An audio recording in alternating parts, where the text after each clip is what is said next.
Good evening, everyone. This is Rick here at the with the Shattered Balance as part of the Initiative League, our Tuesday night game.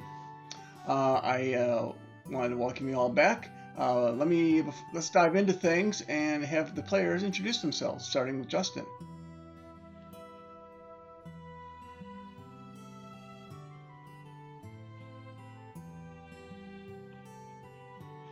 Okay, great. Thank you for that, Justin. Luna, tell us about yourself and your character.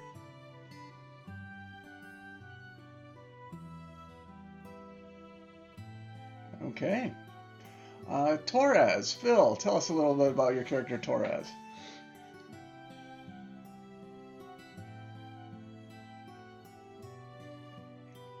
All right. Robert, tell us about your character.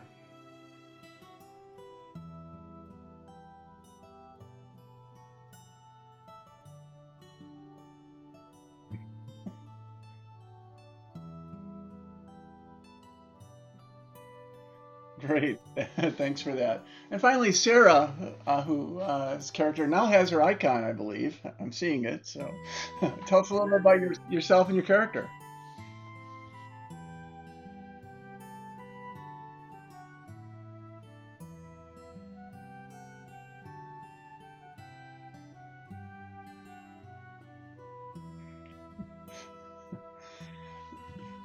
Wait, what kind of party mom? The adventuring party mom, or the mom where they go for all the good parties? So,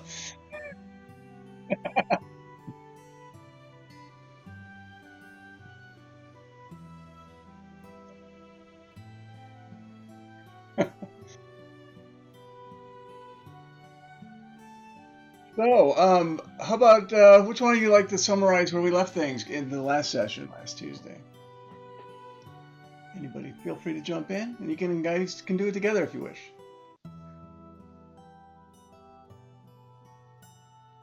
Decisions.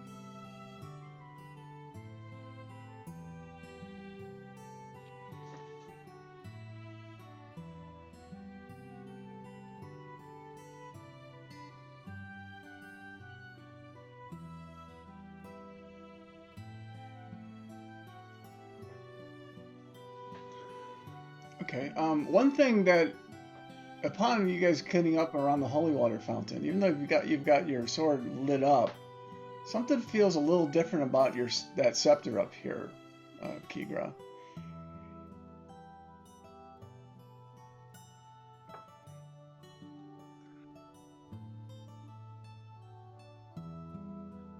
Yeah.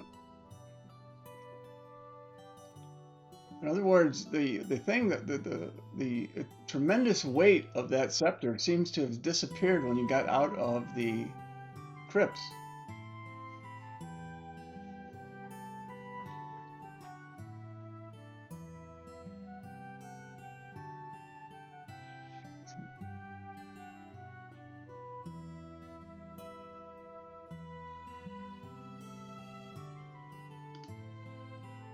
Okay. Uh, you want to turn off that big beam?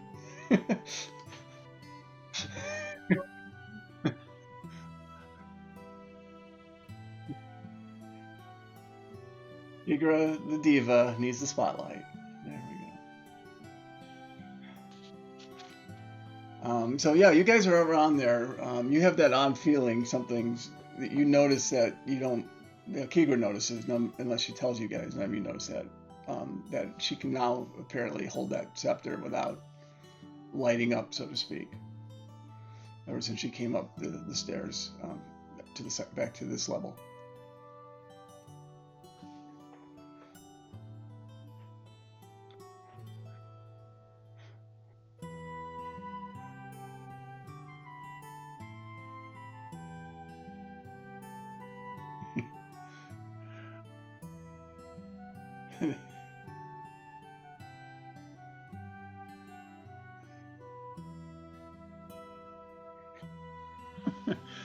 She has eyebrows, yes.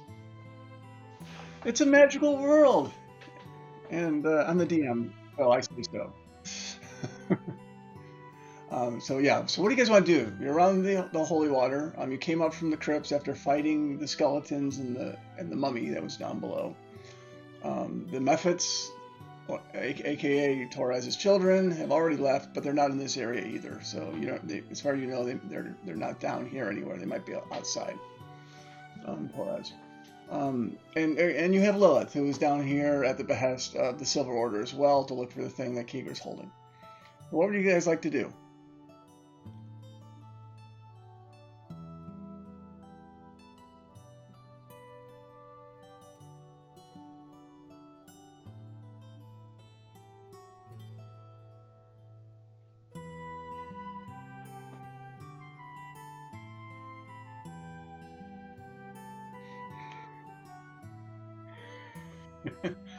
You and that wall are best of buddies right now, Torres. So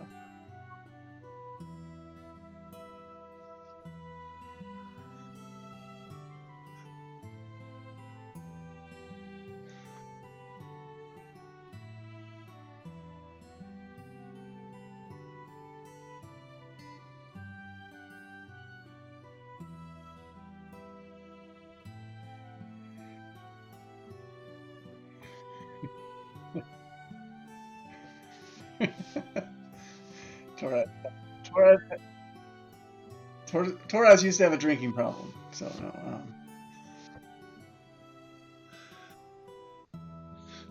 that's why you have four kids you're not aware of. Was it three? Yeah, there was. There was three, not four. Never.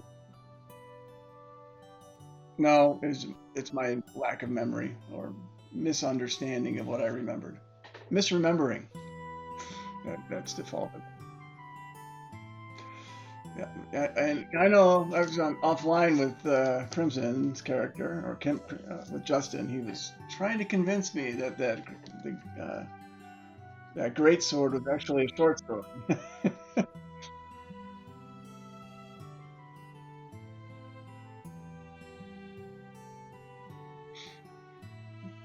That's taking role playing to the meta extreme. Let's.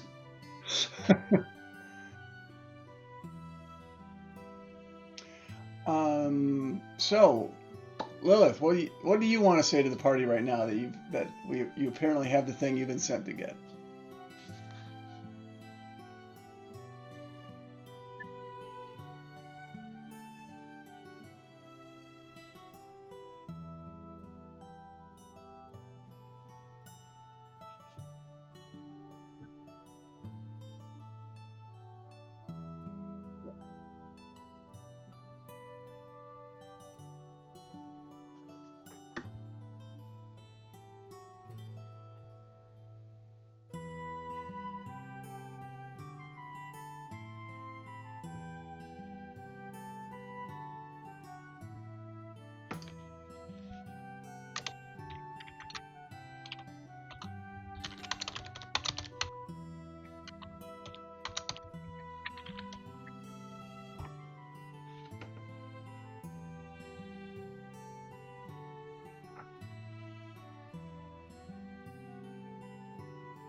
Will they?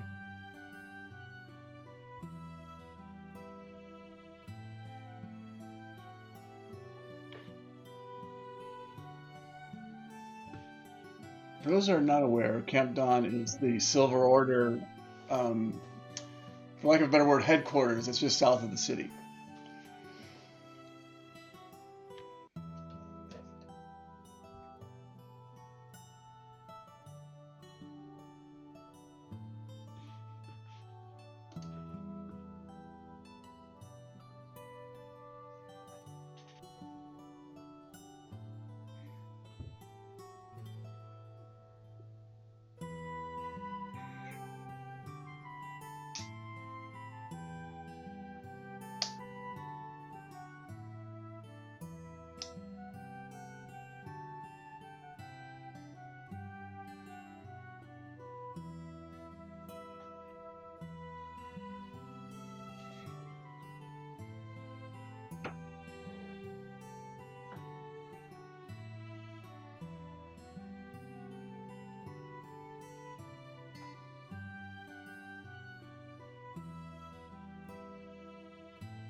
Yeah, Christian was giving you examples of the kind of work you could do to help the queen. So, and then I sent you a note, Sarah. So, just additional information that came with you returning it to Camp Dawn.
Well, it was no. They did mention. Maybe I didn't mention this to you, Sarah. They're in the process of gathering together as many of the pre-meteor artifacts that have been scattered across the city.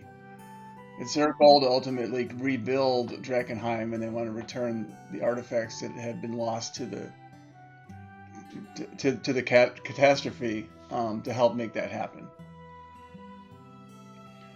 Now, where they differ from the Hooded Lanterns is Hooded Lanterns want to they want to buff it out, whereas the Silver Order kind of want to tear down, rebuild.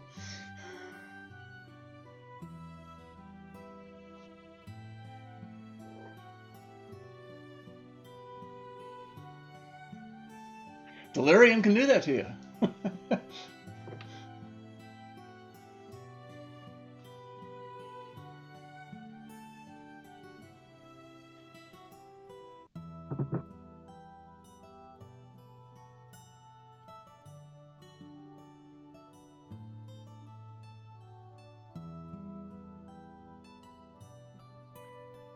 And again, what I've stated is what you've heard, as opposed to what the actual. When you talk to leaders, you might get more details and then get a better idea of where they stand. And I would wager that depending on who you ask in a given faction, they might have a slightly different perspective on what is going on or what they'd like to see go on versus what's actually going on. Political intrigue in D&D.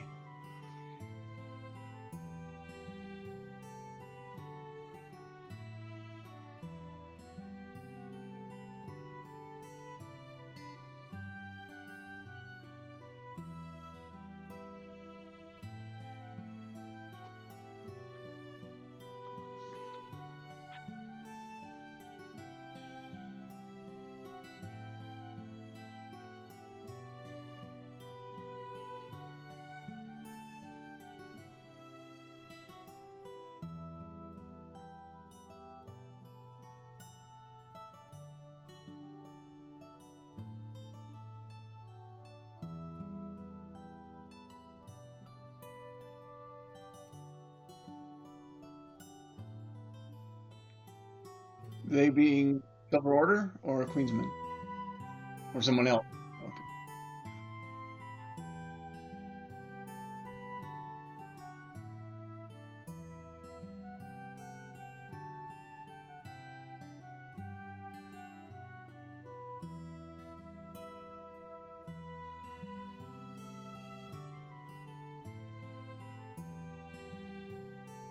From oh, that was Ophelia, right?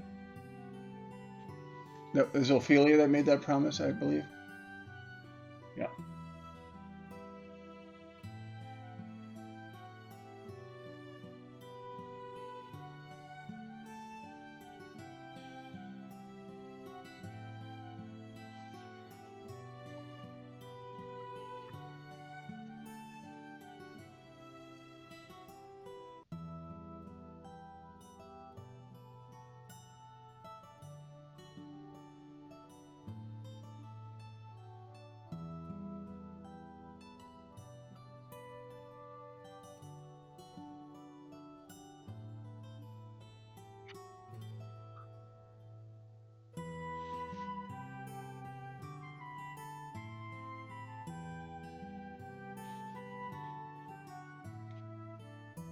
Are you going to cast that every minute, Torres? Okay. A little reminder to yourself. Oh, 1 minute. Cast it again.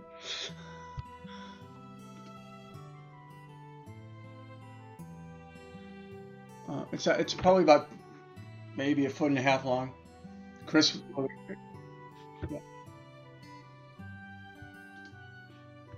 it it is.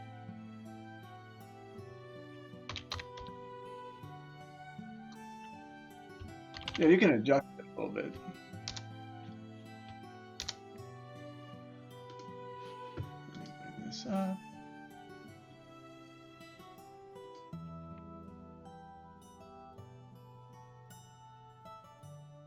This is the. You can click that link and get a little bit more information on it to get an idea what it looks like and what it can do. Now, the only one that knows for sure that it can do all this, so you're going to be kind of doing a little bit of meta. The only one that knows for sure is Kegro. But I'll just make it simple. You can kind of see what it looks like and understand.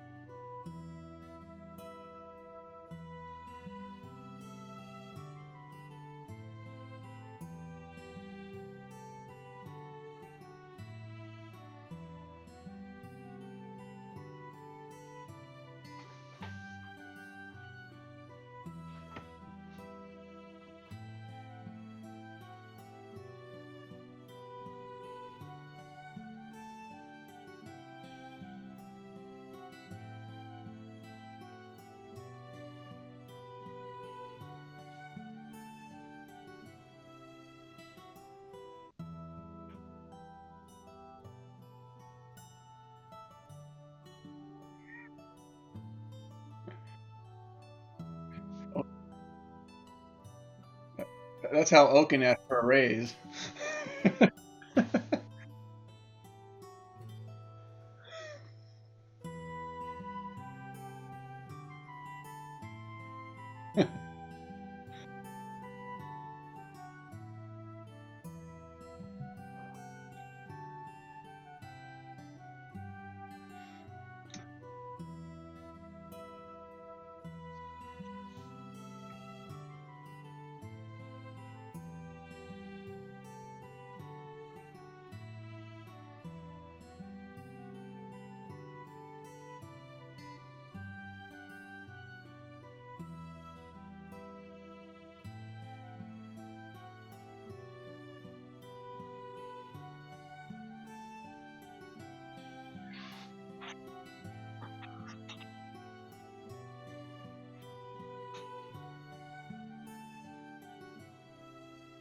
Unless you persuade them.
Back with skeletons.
You can spend a couple rounds investigating, see if you can find anything that you could use.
Okay.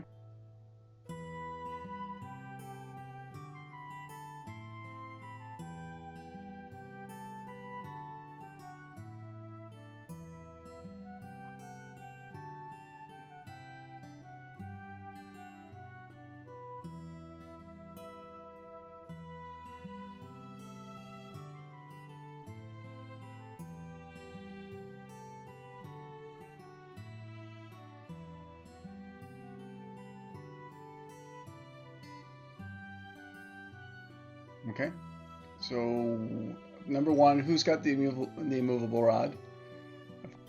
Okay. And number two, where are we off to?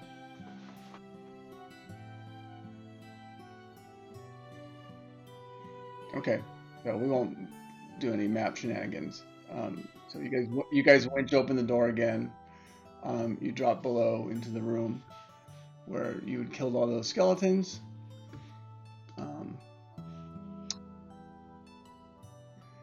I will ignore for now that you haven't been there. You've only been upstairs for a few minutes, right? Okay. An hour? Okay. Bring this map back up. You guys are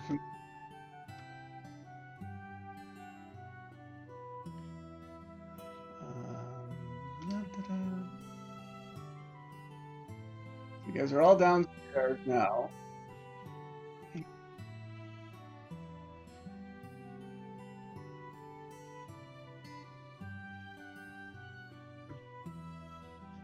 Now, I think these two, the ones that shattered into lots of little pieces, I will make them disappear from this map. And I think there were two skeletons up on the top, but all their pieces were mingled together. So they're still up. Most of them you scattered right on top. So like this one here, I know was killed before he even got off the thing. You only did that to the mummy.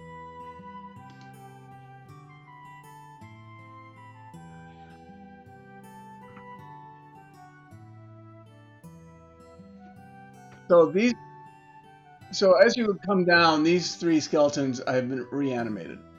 The ones that shattered into pieces and the pieces all mingled together, well, they sorted themselves out, and now you have two skeletons in that spot. And so yeah, we would have to have initiative right now.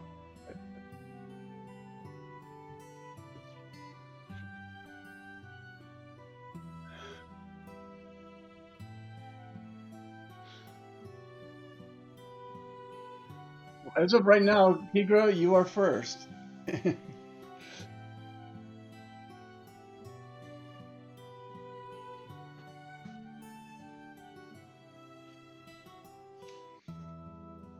So, Kigra, it's your turn.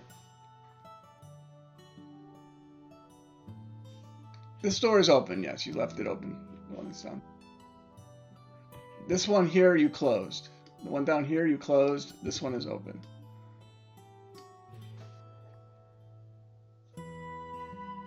Okay, that's how much movement did you use? 30? Okay. And then yeah, then use had an action to okay, so yeah, you can't dash then. Okay. Torres, your turn. What would you like to do?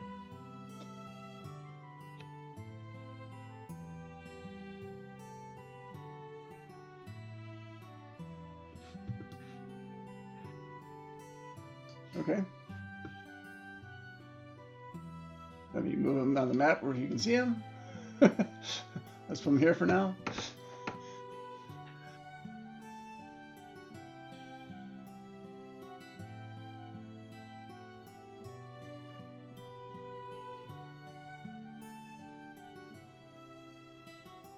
Okay.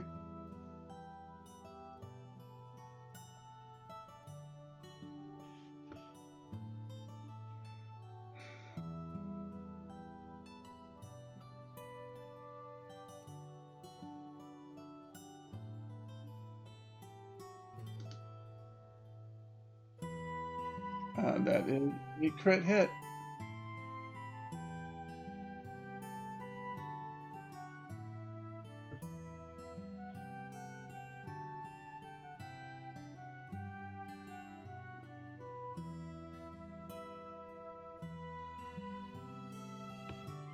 Oh, it's a little bit light because of that Eldritch Blast that just came out. But yeah, nothing's lit up right now. You guys reset the candles. Everything down here is dark. Everything down below the candles you guys relit.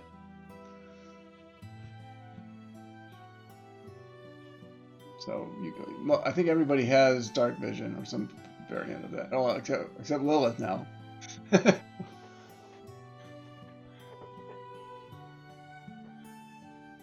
That's a hit as well.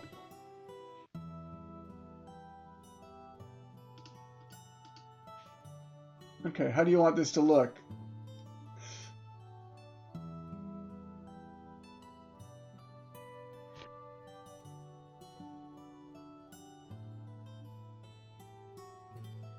Okay. So you see it goes through his chest kind of implodes up the jawbone, his head pops off and rolls on top of the onto the platform right next to the other skeleton.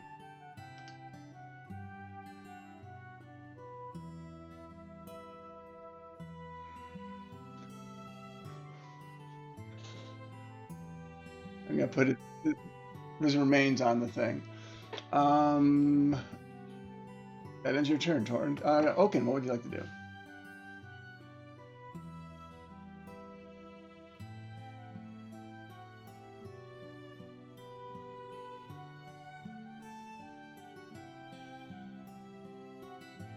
Okay.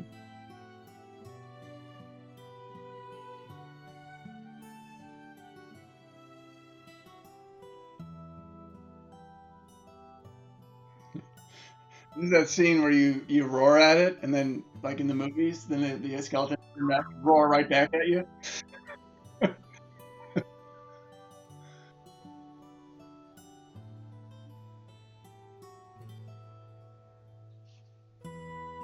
Okay. Okay. Sounds good. Crimson, your turn.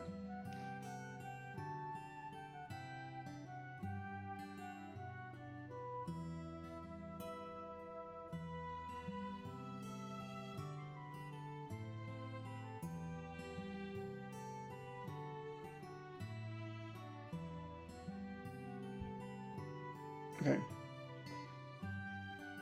Um,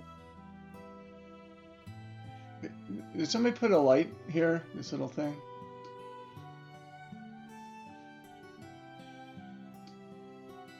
There. This is definitely it's an object. I don't know what it is. I do not recall putting it there. And I can't delete it. Okay. Yeah, I don't know.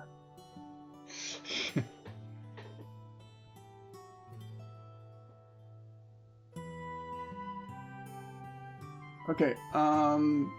So okay, you're gonna get ready to lock, put some sort of trap type or some sort of extra thick lock on that door after Keeker comes back out, right? Okay. Okay, then this guy over here, um, he, that's his turn. He comes up to you. Comes in. Oh, okay. So you're in that pile of refuse just to the right, hiding in there. Then, then he's gonna walk in the direction. He's gonna walk around and let me redo this again. He's gonna go in around this way and take on Oaken from the top. Um, and so he's close enough to hit, but you have a ready action, so I'll go ahead and use it before this I process. I don't know. I'm not sure 18 even hits you.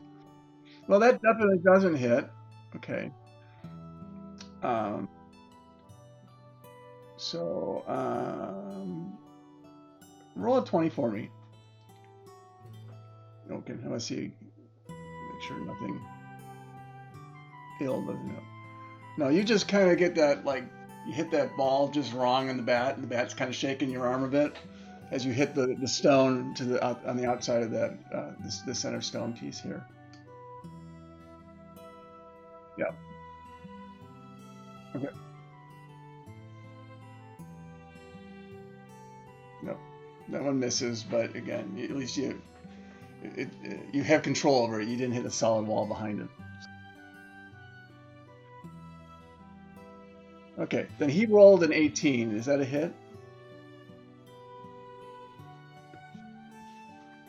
Oh yeah, you got 19. Okay, so he swings at you with his short sword, and you kind of move out of the way. You parry it a bit with your morning star. Still dark. And then this one here, he's gonna come and try to attack you as well. Okay.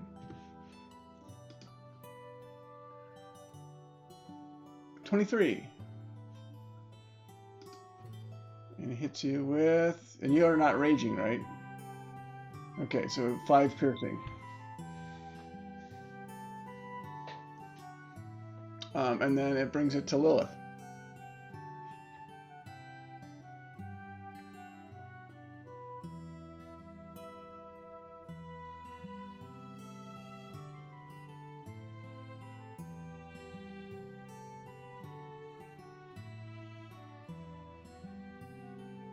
Okay, and you have advantage because Oaken is flanking you on the left there. So.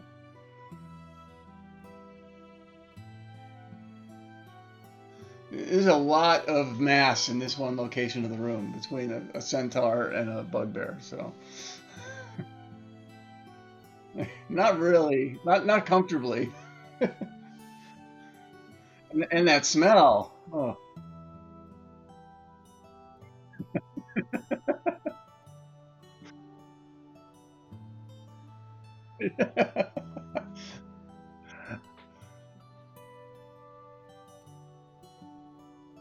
uh, 16 does hit number 7.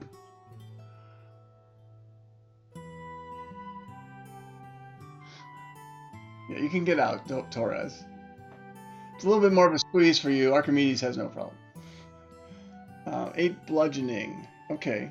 Um, this is a because this particular creature is a skeleton. It's particularly vulnerable to bludgeoning. So you just smash it so strong. What would you like this to look like?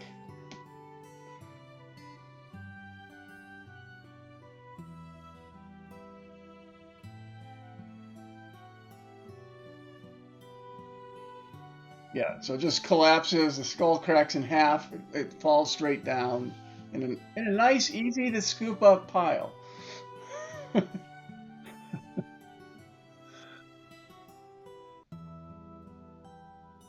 What else would you like to do on your turn, Lilith?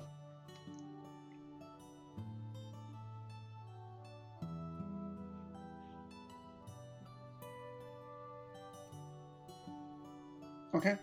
Back to you, Kigra. What would you like to do?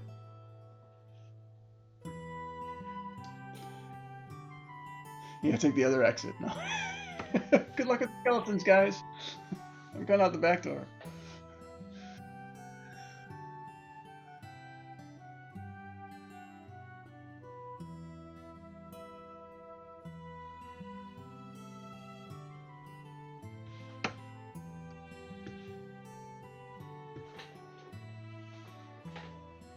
So, okay.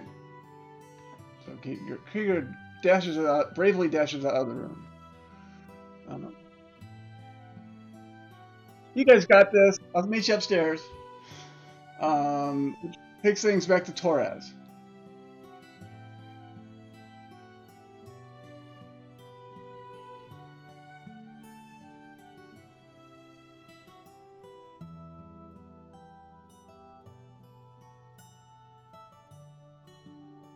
Okay.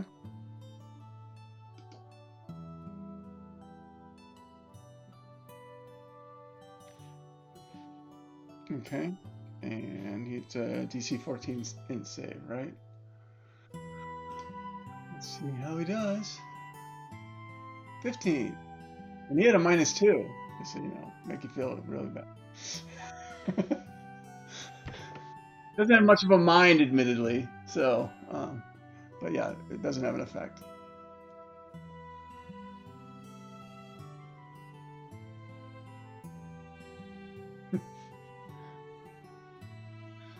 Okay. And it is your turn, Oaken.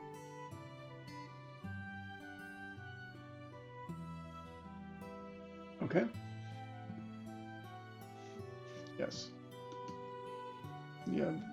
It doesn't stack. You have advantage for multiple people. That is a hit.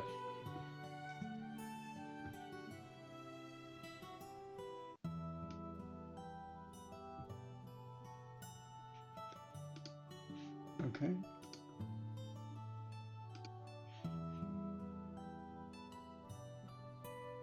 That's a hit, though. That's enough.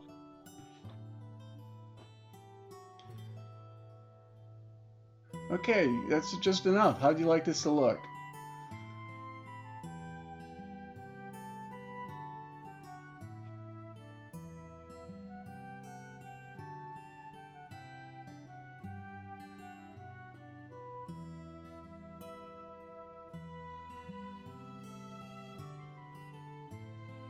Okay, so now you have three relatively neat piles of bones, and the threats in the room seem to be over with. What would you guys like? Anything else you'd like to do at this point? Okay.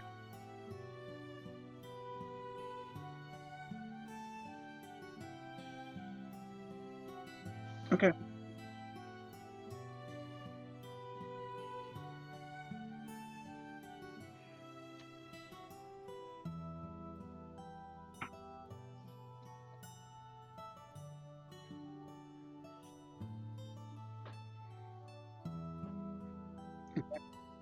So you want to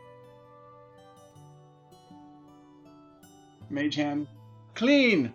Actually, you could technically use prestidigitation here to clean up the pile and put it on.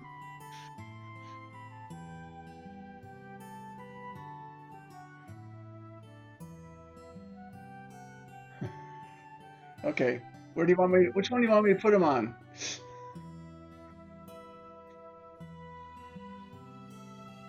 Okay. He's all set. And how about the other one?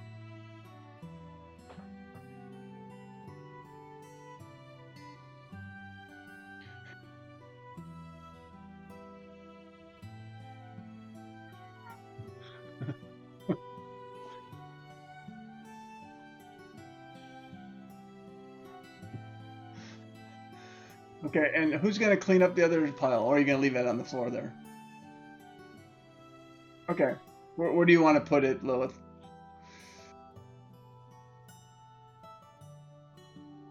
Okay. The welcoming committee. Okay. And all the remains are set there. Anything else you guys want to do down here? Okay, give me a, do you have a thieves tools? Give me a roll on that. I want to take note of how strong that lock is. Do it with probably a dexterity check.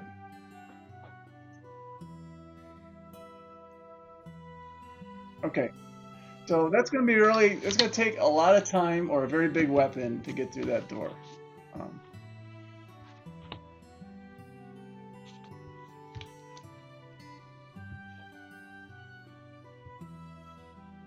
this is closed, but it's not, you don't have your, you have a lock.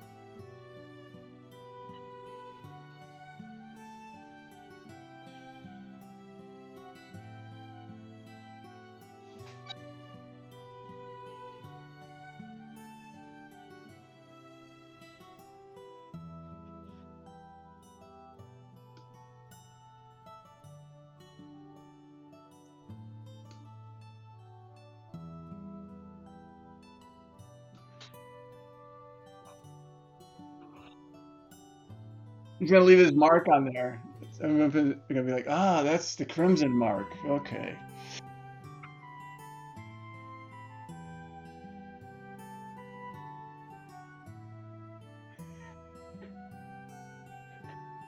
You just put the word pull on a push door and see how.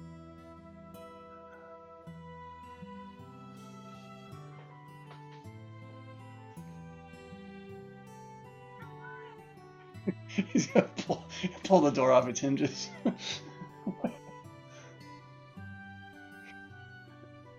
So is your intention you're gonna go back down the other way and try to lock the mummy room from the other side? So,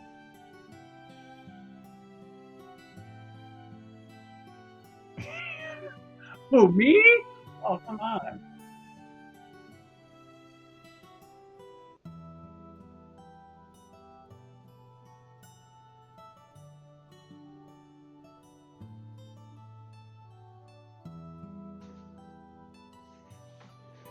Well, actually, the rod you found was actually on that statue outside, right by the crematorium, on the upper level, on the ground level. But if you want to put something that looks like it there, you have to break a stick handle.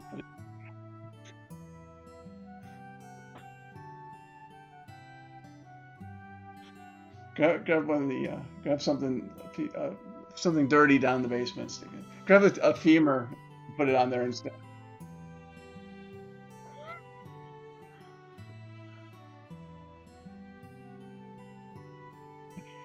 You're gonna scratch out the old. You're gonna script. You're gonna put a little hint and stick it on the statue for the next person to come along.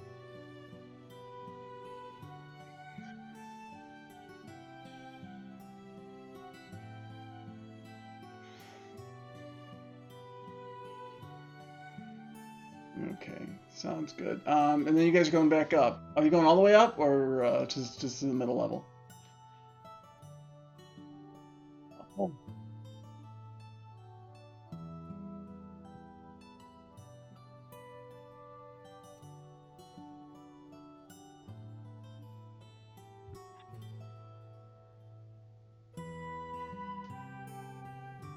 okay. So you go up. Okay, give me another these tools check, Dex.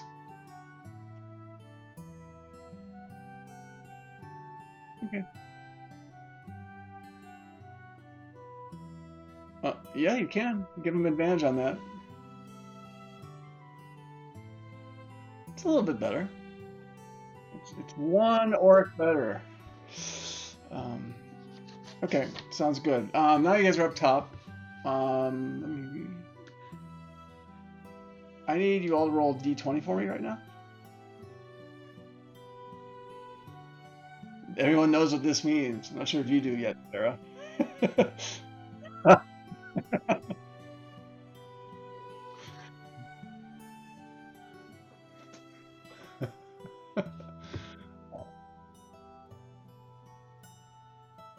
Okay.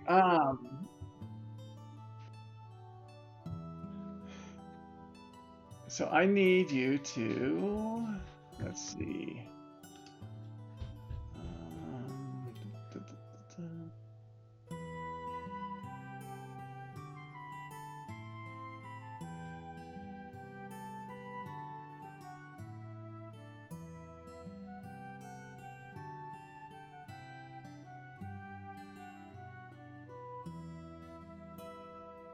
Yeah. So roll me a roll d100, please.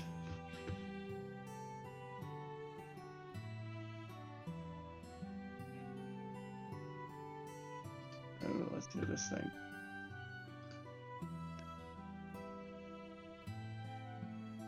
Let me bring this up. Okay.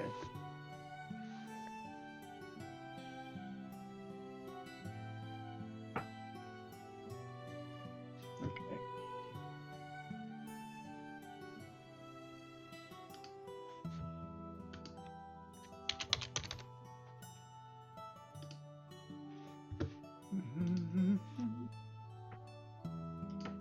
You hear a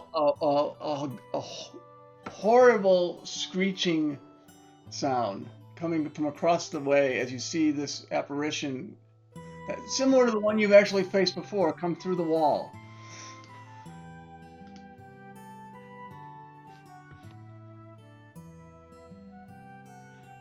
Yes, it is.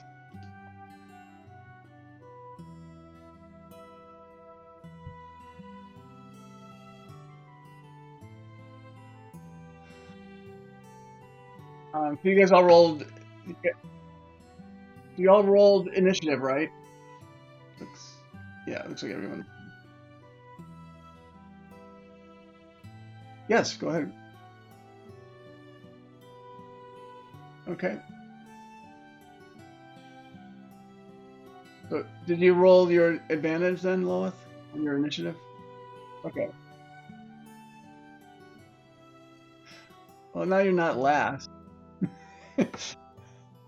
um, Oaken, you're up. What do you want to do? You see this thing that you remember from that horrible destroyed part of the city coming through the chapel in your direction. You're raging now. Got it.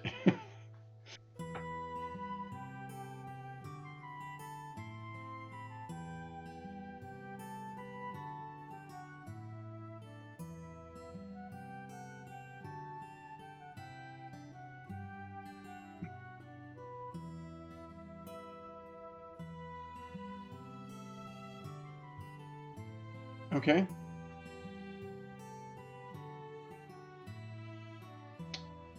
That is a hit.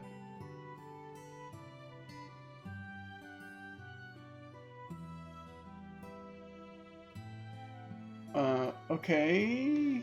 Oh, the extra 2 from the rage, right? Okay. Then and it goes through. It kind of goes through it, but there's a little bit of resistance, and it kind of howls as your first morning star kind of goes through it.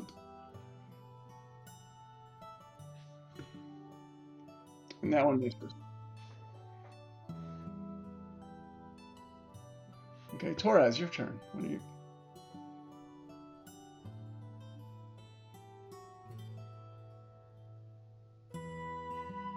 Okay.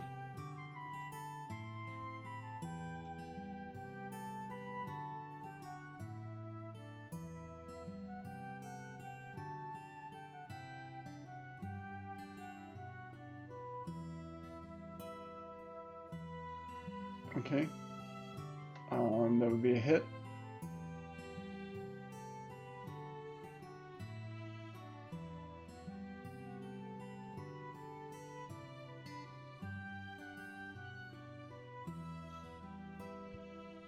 Okay, what kind of damage do you do?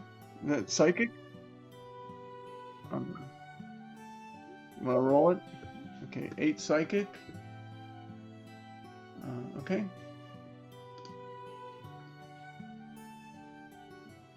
Kigra.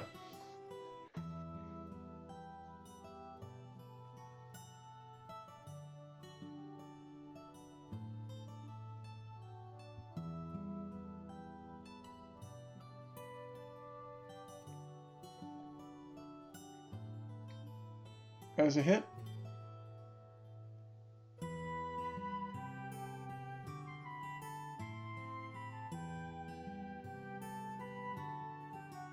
Okay, 12 slashing. And you're hitting it with Twilight, right? Okay.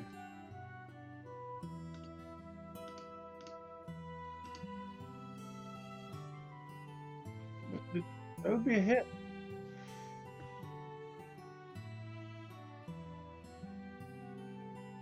And roll for crit.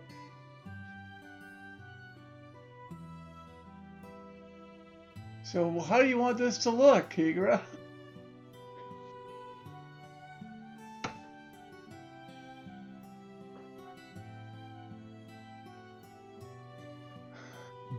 Now it's extra dead.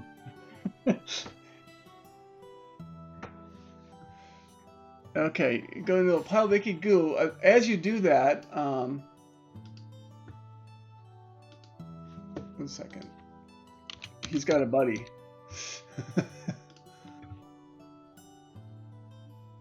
Who comes out of the wall over here. Oaken and Kigra can't see him, but Torres and Lilith and Crimson and Archimedes can see him coming up through the wall the other way. And again, howling. And you hear that, and then you're like celebrating, and then you hear that wailing sound coming from the other side of the building.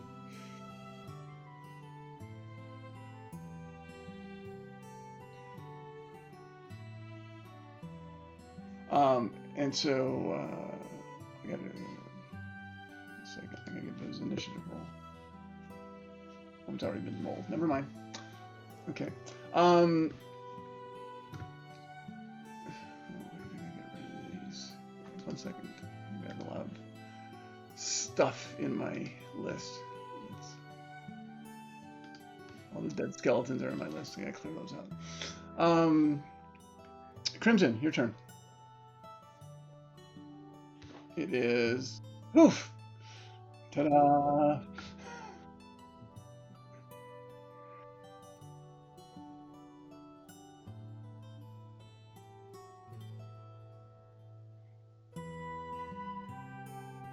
He wants to use his new toy.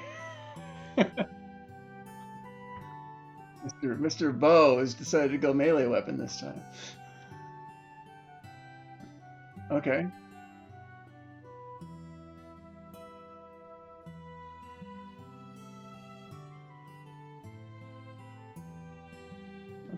I thought you had the flame, the other flame tongue. Oh, Torres is flame. Oh, that is a hit. And that's thunder damage, right? Oh no, it's only if he moves. Only if it moves, yeah. Okay. Okay.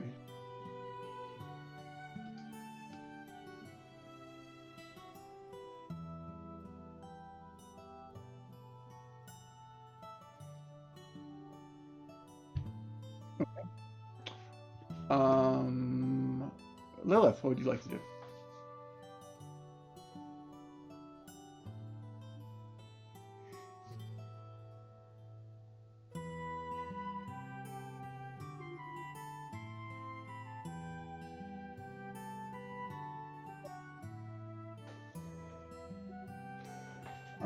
These are called what's the actual term? It's a haze. It's it's um I, it's a haze husk. It's called, also known as a warp witch. So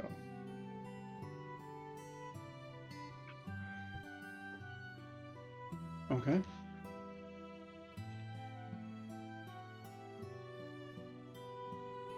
It is undead, by the way. So you have that divinity option as well.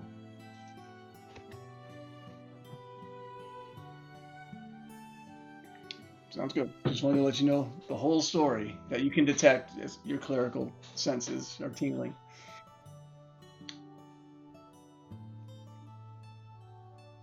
17 does hit.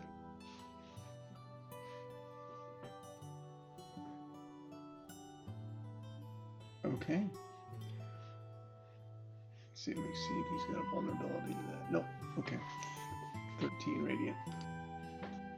Okay.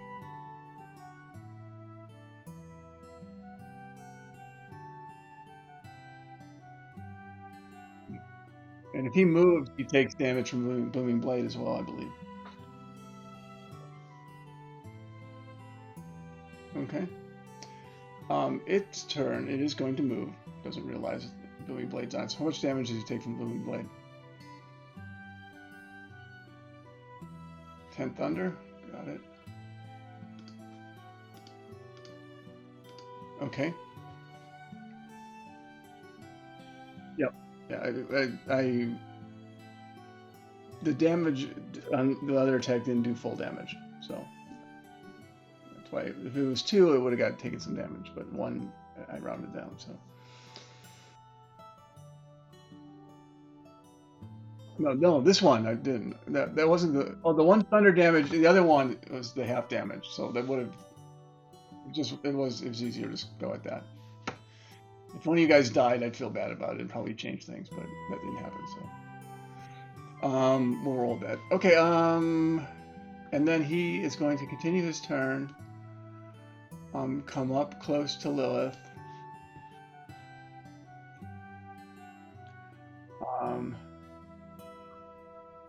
And he is going to it looks at you. You see the horrible. You see these little mites of purple, like you see from delirium, coming out of its eyes, looking at you. I need you to make a charisma saving throw.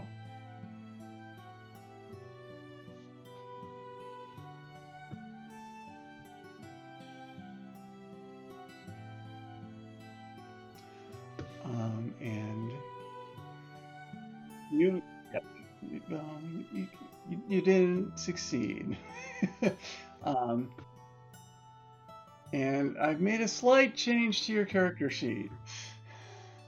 You now have 1 level of delirium contamination.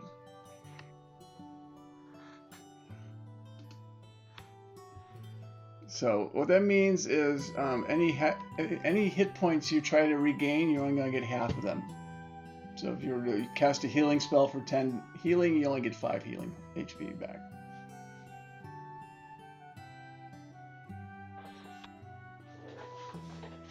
And that's specific to using hit dice. I'm sorry, not magic. So if you want to use a hit dice and short rest, those hit dice you only get half of as much back. Yeah, it's not all healing. It's just related to like using your hit dice for healing.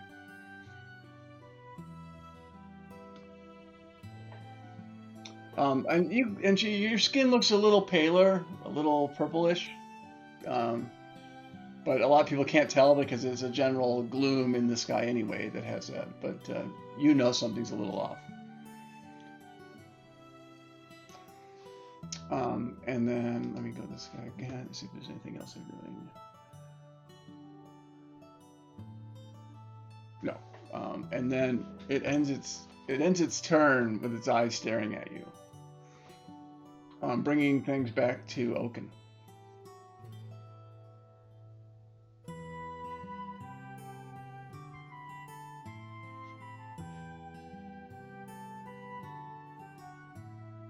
That is a hit.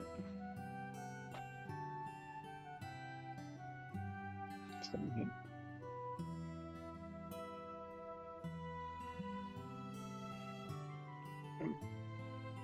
Yep.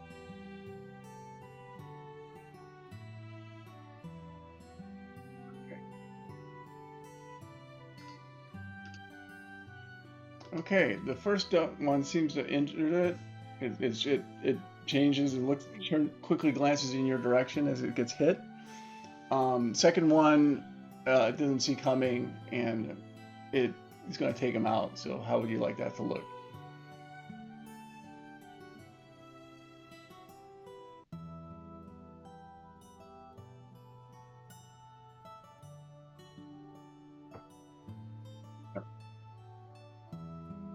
And you kind of get a little bit of ectoplasm on the end of your morning star, and the creature kind of just disappears. That's the other one that Keegra outed. And so this combat is finished.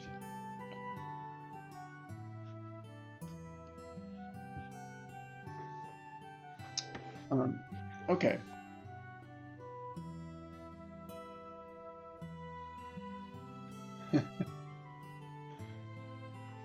Yeah. So where are you guys? So now that you guys have dealt with your random encounter, thank you very much, Luna. Well, it's interesting. The more ones get rolled, the more it stacks too. So if you have multiple people roll ones, then it can be really bad.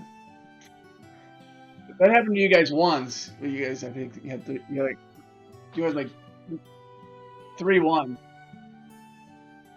It might have been, yeah. Okay, so you guys are up here. There doesn't seem to be the only creatures that were up here apparently were whatever Vestige is, probably aware that you've defiled this temple somehow, or they felt it was defiled, and that's why you kind of wrote them up. So where do you guys want to head to? Do you want to go somewhere else in the city? Do you want to go back to Emberwood? Do you want to do? Yeah, just let me know where you want to go. Or Camp Dawn, or Buckle Down Row, or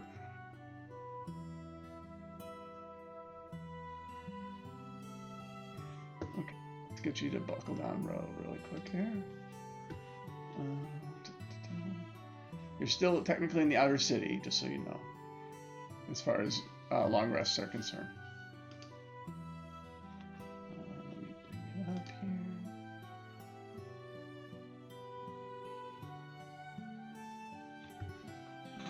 Let's see. Welcome.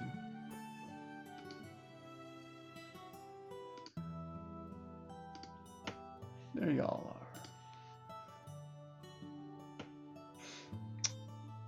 So you guys come to the passageway. I believe there's a half orc usually over here. I'll add a few of the usual flavor.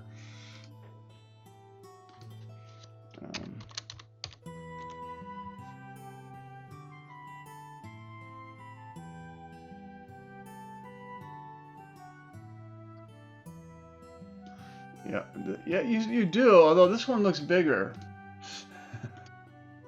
Looks like they did some upgrading on the town guards. Me not, bud.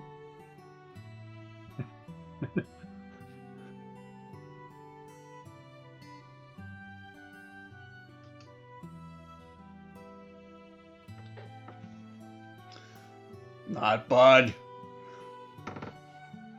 Why you here?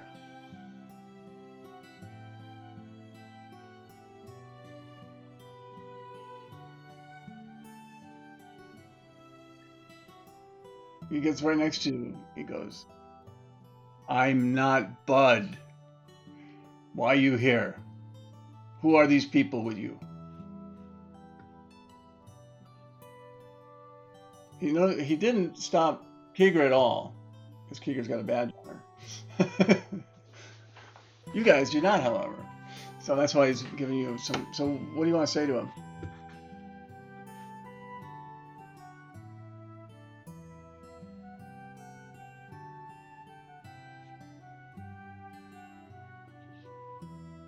Poorly, probably.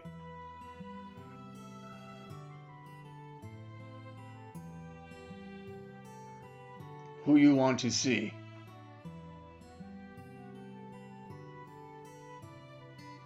Not talking to Kitty, talking to me. Rose. Okay. And then he comes back to his corner. But he's giving you that evil eye look as you walk away from him.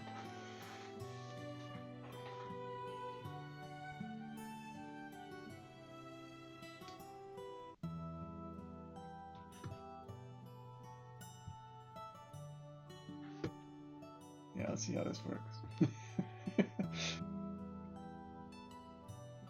That's it. It's an int save, so they're hired for their muscles, not their brains.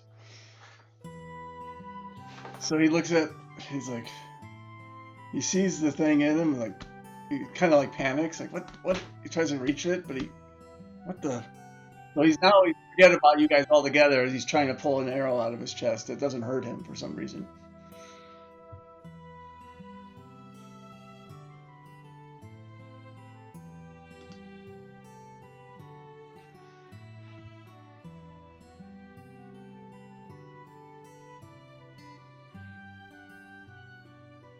Okay.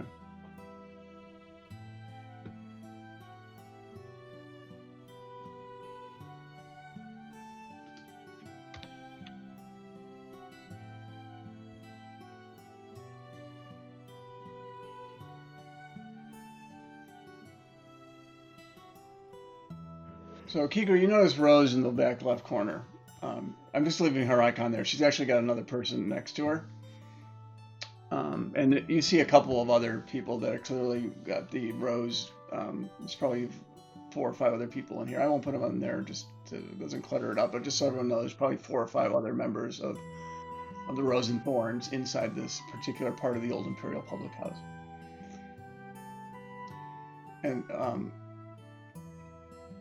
And so 2 things. Rose looks at you, Keegra, and says, "Welcome. Have a seat."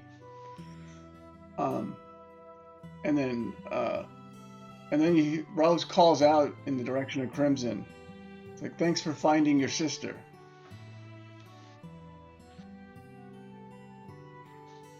Yes, she's off. So, Keegra, so what can I do for you?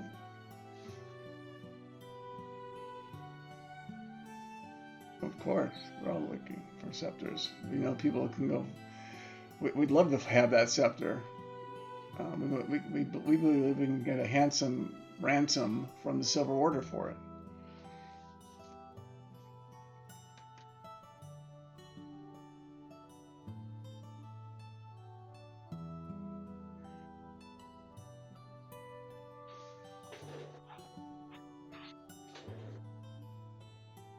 Well, I don't know about you. I personally was planning on giving the scepter back to them in exchange for some resupply of our magical equipment.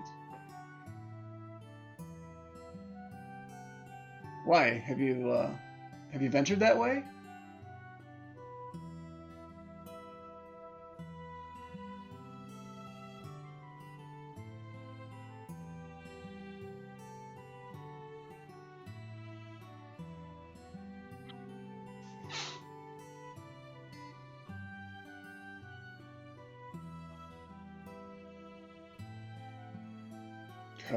He's probably doing his makeup next door.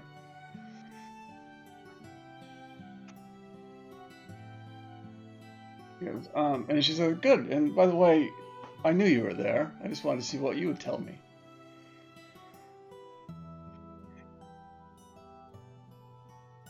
And the minute you said you were there, you could see a few of the other people in the room from the Rose and Thorns kind of relaxed a bit.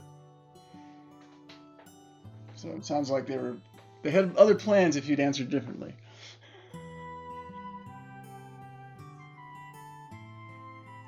I would have been very disappointed. You have so much promise as a member of the Rose and Thorns. Anyway, why do you ask about it all of a sudden?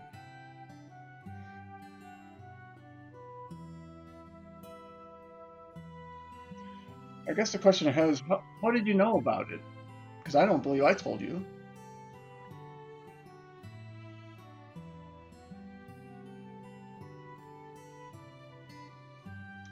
Well, it kind of defeats the purpose. If I pay you more than I could trade it to them for, then I'm kind of net zero. I'm looking to increase it. He goes, do you know who has it? Did you guys find it? You have it. Oh, okay. Why'd you come here then?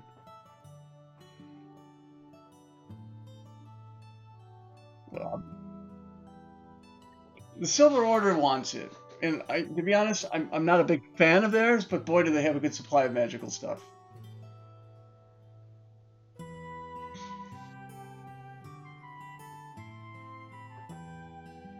So you have it.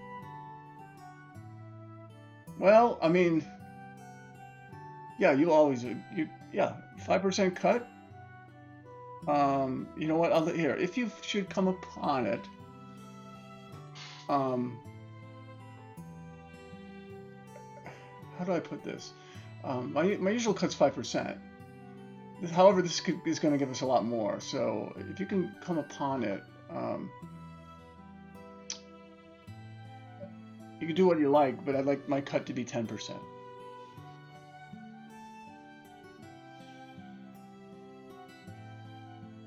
If you need help, let me know. I might be able to spare a couple of the girls.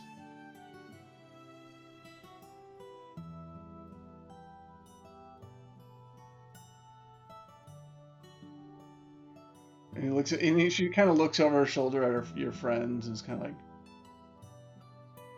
who's the cleric over there? I haven't seen a centaur in a while. Is she with your party?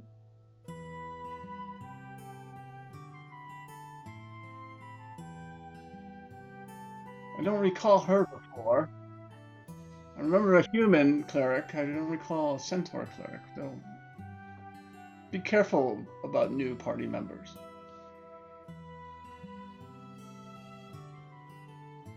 Okay.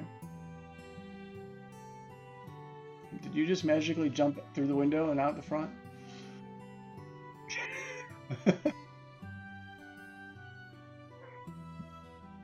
I heard it. You guys got it on record, right? I'm out of here. 10%. Off we go. I was gonna say, or one of the other ones threw you out the window in a classic bar fight.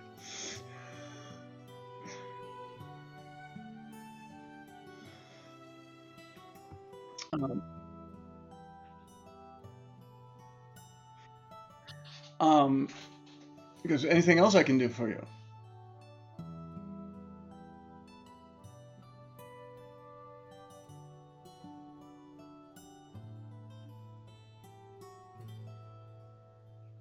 Okay, well, if you're interested, I've got some other jobs too.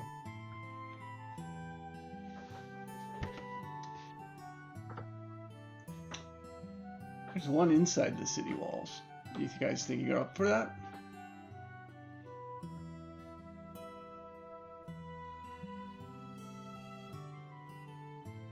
Hmm. Well, yeah, there's inside. We're looking for something that's inside the inscrutable tower. Torres, give me a perception check to see if you heard that.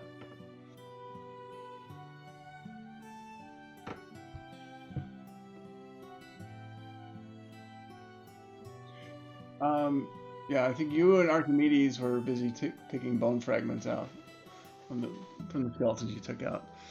So you did not hear that. But you said yes. If you get into we're looking to find. This is what it tells you, Kigra. And now, Princeton, you can do a perception check to see if you heard it as well. Lilith and Oaken, I would say, are too far away. The only reason I had Torres go because that would have caught his ear. So Crimson, you hear whatever. Yeah, you hear as well the mention of looking for something called the let me go. I have it here. The Inscrutable Staff, which is located in the Inscrutable Tower, which is in the inner city. That's the tower that you guys, if you've seen the images, looks like it should be fallen in half, but it looks like the meteor hit it in the middle, and those pieces are just floating in the air. It's like the main place where the library for the Amethyst Academy is located. Which Torres could tell you all this if he asked, but he didn't hear, so.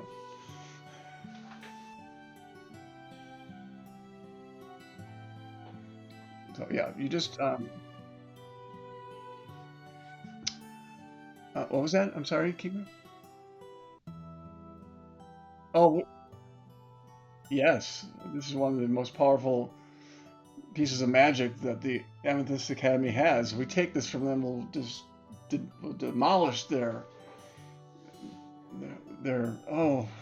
inspiration on trying to really get this delirium to do more things that, as we know, can help but can also hurt.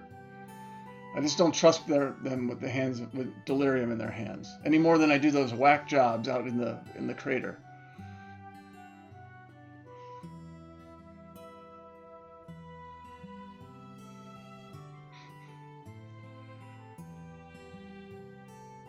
Yeah.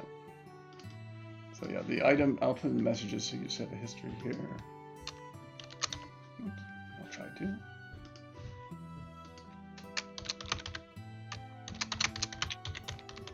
With my loud keyboard.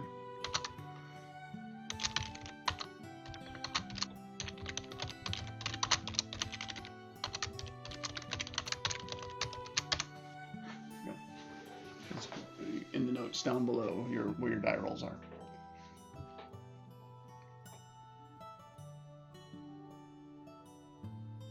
Yes. So after you talk to the Silver Order, you get what you could best negotiate. I get 10% of that. Okay. 10%. Well, it depends on what you get. We'll figure out what 10% of that is. I'm a fair person. My girls are with me because I'm loyal to my word.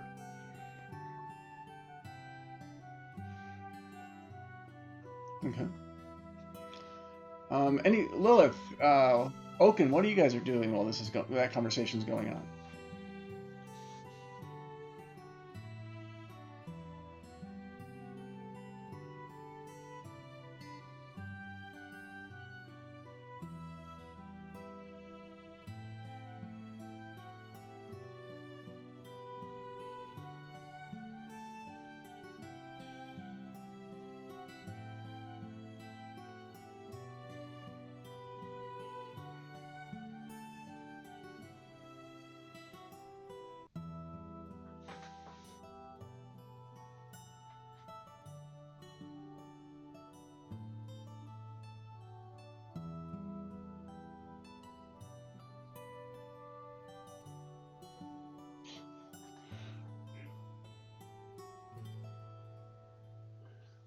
If one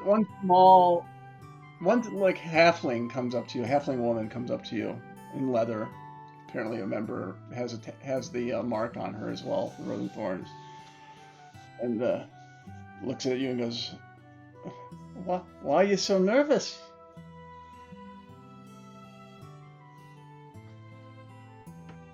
And she's like, compared to you, yeah, you're like way down there. So, like, no, down here.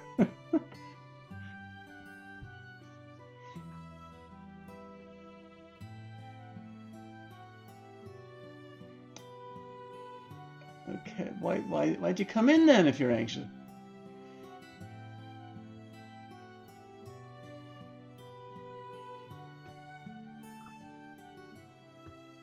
Yeah, the rest of the party doesn't seem as nervous as you are. I'm just curious. goes, I remember that guy. He's like, you know what I mean? He's like, and then he looks, oh, I remember that guy behind you, pointing in Oaken's direction. And you've probably seen her before, Oaken. You don't know her name, but you recognize a tiny, what you see as a tiny human. A little, you see it as like a child in leather,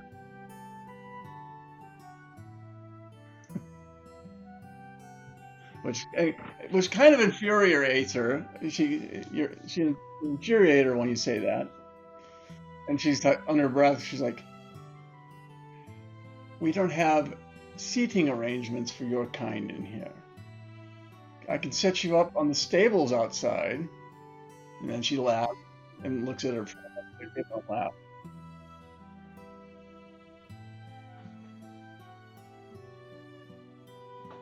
And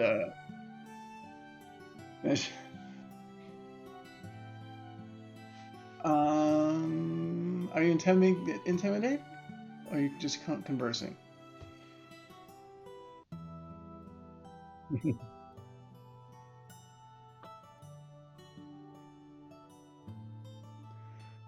And she does funny things. She goes, grabs a chair, puts it next to you, steps up on the chair, and whispers in your ear, "Watch your ass."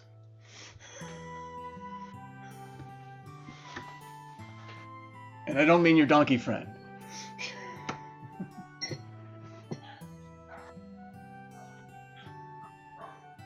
And then she gets off and goes back over to the other table over here and whispers something to the other Rose member.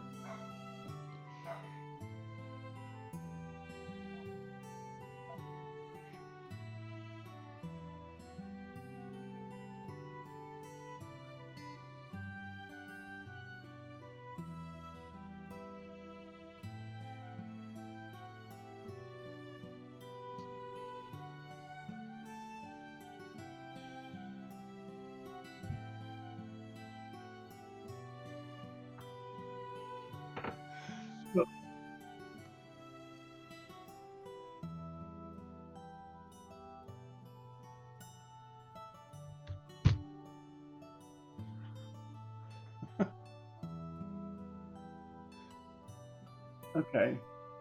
So yeah, you see your friend Torres kind of giggling a little. So and you hear the sound of a baying donkey nearby. And little Archimedes is up there giggling away like a.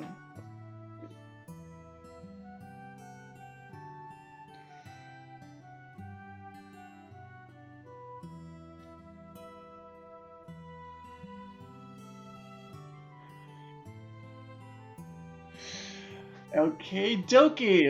And it's my fault because I introduced the word ass, but we're still PG-13. I think that qualifies. So. No, no, no, that's okay. I was careful in my selection of words anyway, so we wouldn't go in the direction of the letter F.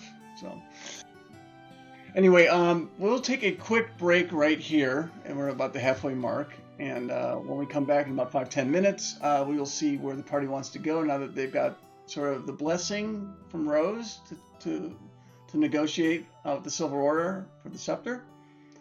And we will see what the party wants to do when we get back. So we'll see you in about 5-10 minutes.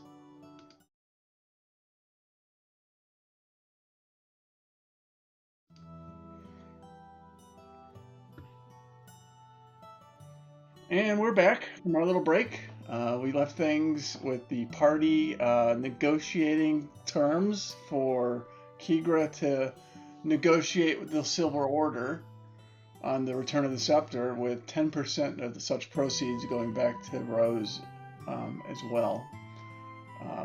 There was a minor flare up right at the end between our centaur and a halfling thief.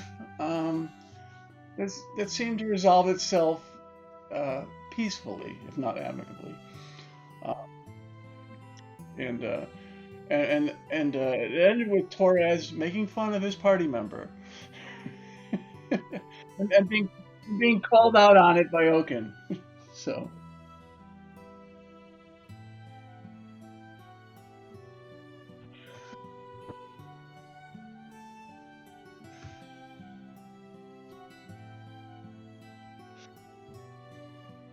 So,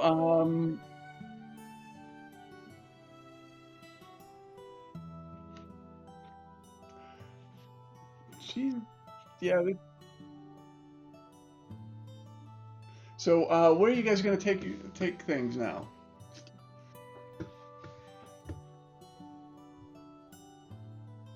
Camp Dawn.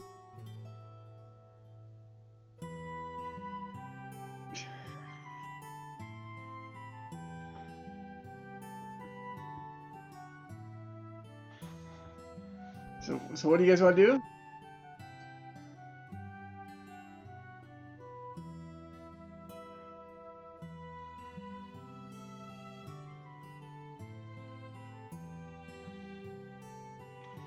He got it. He got his butt handed to him.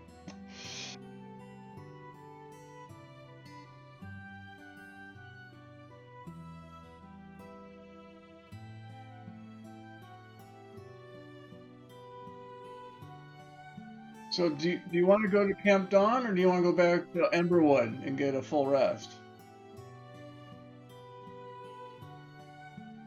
Just a note that wherever you're going, there's going to be a D20 roll before that. So.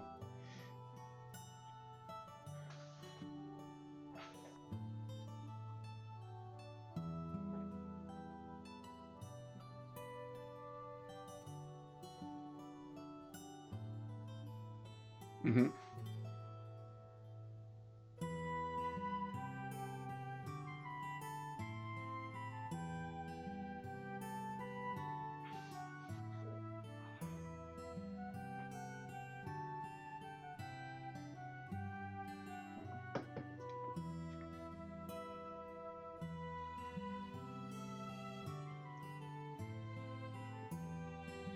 So so you're going to the chapel in Emberwood or the chapel that you have you're storing the scepter at temporarily.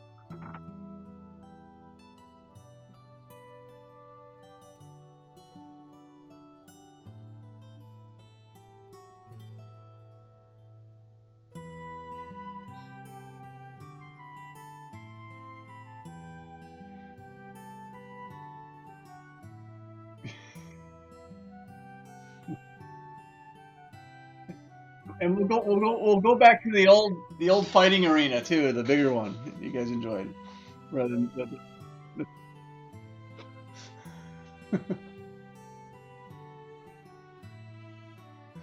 so we'll have more room with the bigger arena. We're changing the map, by the way. I don't know if you saw any old episodes, Sarah, but they before we got these maps, there was another map that I temporarily used for the combat arena, and it was a lot more obstacles, a lot more space to do things. So I think you guys enjoyed that. You thought that was a better one to play tag teams and multi, you know, N on N combat instead of one-on-one combat. So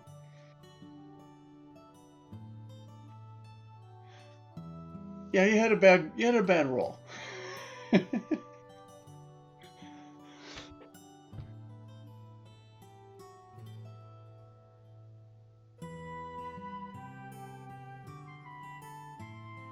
answer to your question, Kigra, is not currently.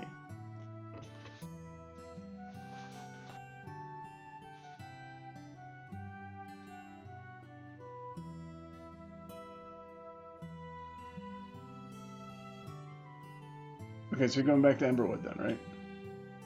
Oh no, no, you're going to where you got the staff then.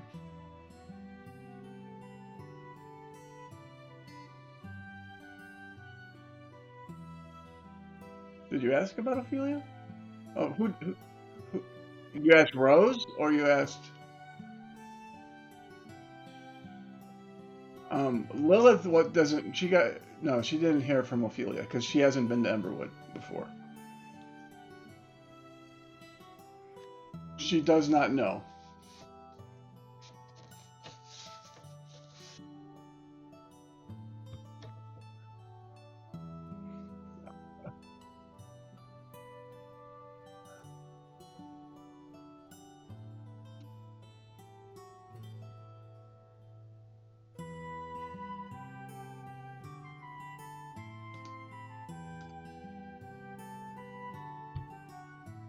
I thought you guys said you wanted to go back here.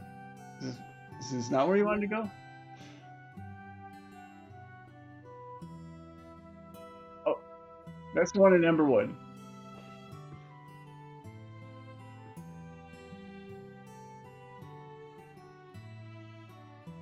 Okay, so this might just be a pop in, grab the staff, and then head back to Emberwood. So I need you guys to roll a d. I need you guys to roll d20 to come here.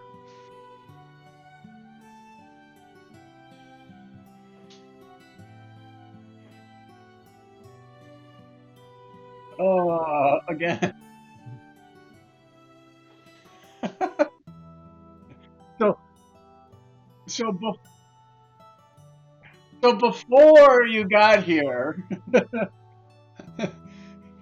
before you got here, you found somewhere else along the way. Let me a second. Let me bring this up.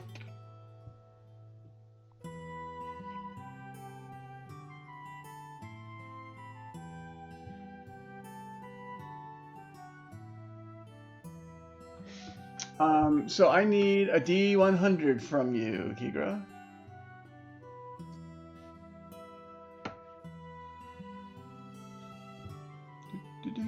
Oh, new number.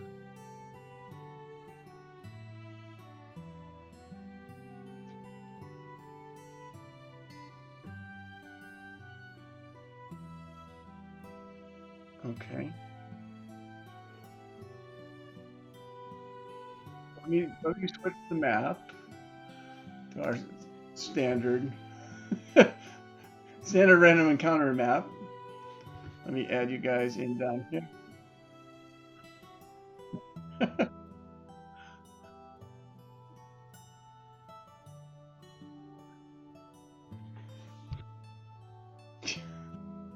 Uh,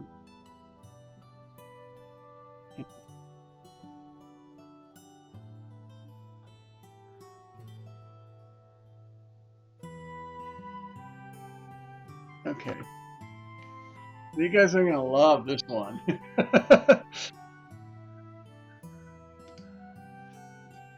Mhm.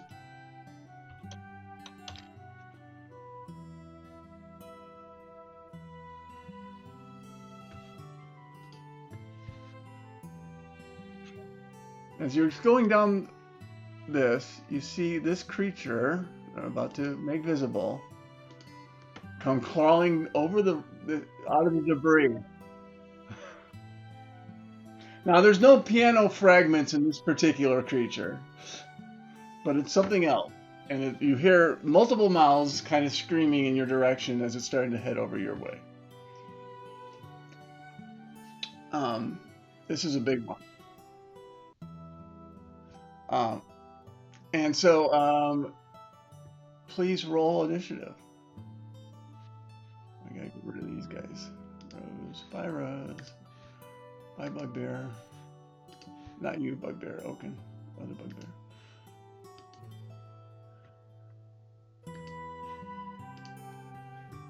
Okay. Oaken, you're first.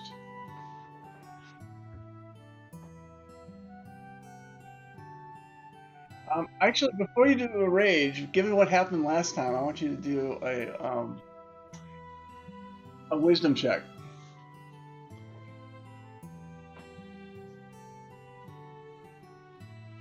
A wisdom, just a wisdom check.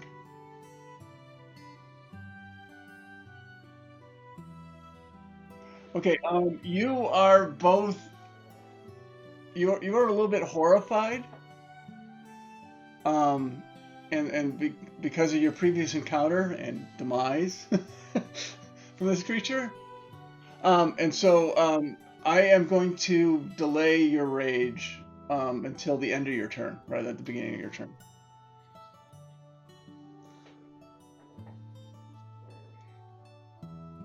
But it's because of your fabulous role play and your PTSD, so.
He's not angry yet. He's a little afraid.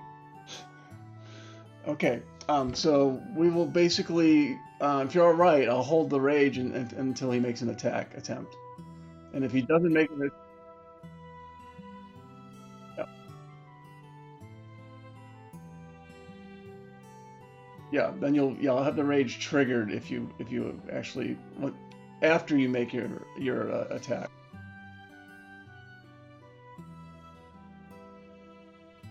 Yeah, you'll need the feel of a hit to go into full rage mode. So if you hit, then you can trigger your rage, or your next turn. You can automatically do that. So okay, Kigro, what do you like to do? You no, because you haven't been talking about how it's been spooking you for the last 4 episodes.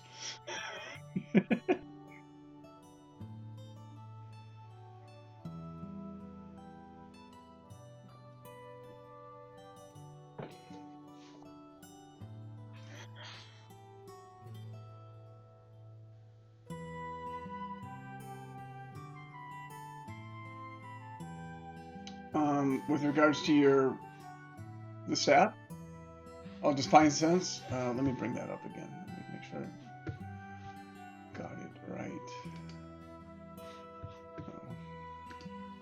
Keep your divine sense. It not you do not sense anything evil or undead. Um, and nothing's been desecrated in the area. So that'll be a short of what you sense. Yes.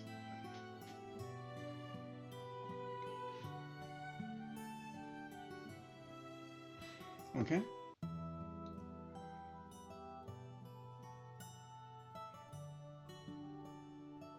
Okay.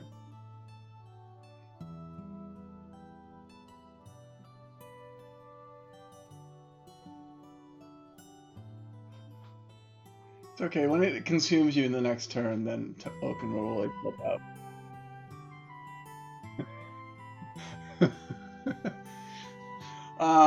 Okay. Anything else you want to do, Kikura?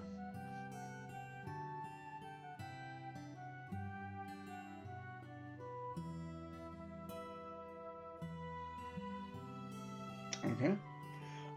Crimson, you're up.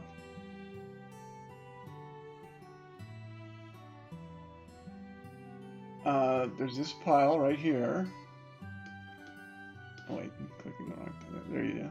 Well, actually, it does work when I click on there. Good to know.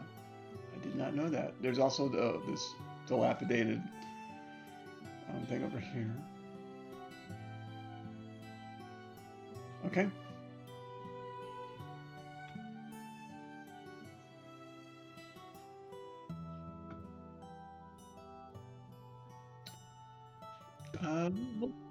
see. As far as you know. Let me see.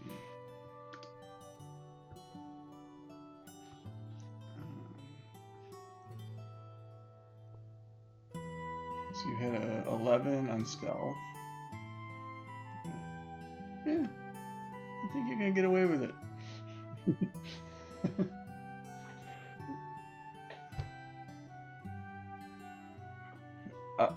Does a 14 hit? Yes.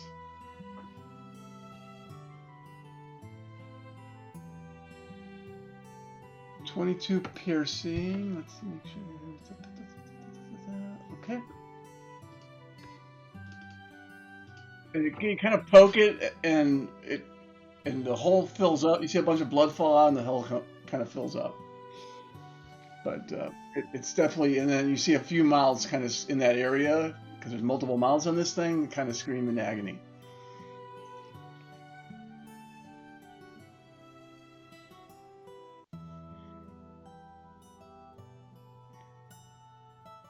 What else? What else would you like to do, Crimson? Okay, Lilith, your first shot at one of these. What would you like to do?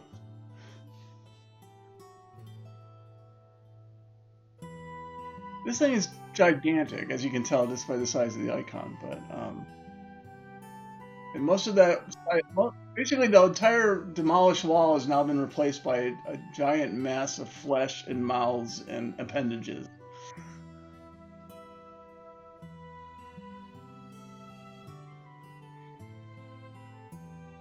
That's what you'll be in 5 more contamination levels.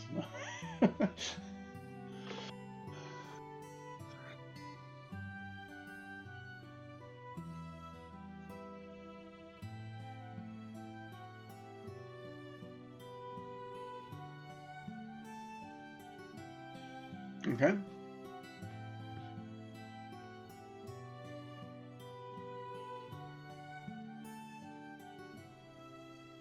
And just the crossbow goes right into it, and no blood. Just it's like it opened up a little hole, so the crossbow bolt, and then it got grabbed by the body and consumed.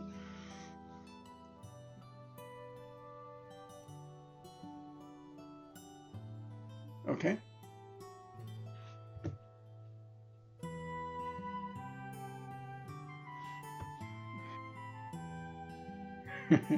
You're just another layer between Oaken and his PTSD. Um, now the creature waddles on over.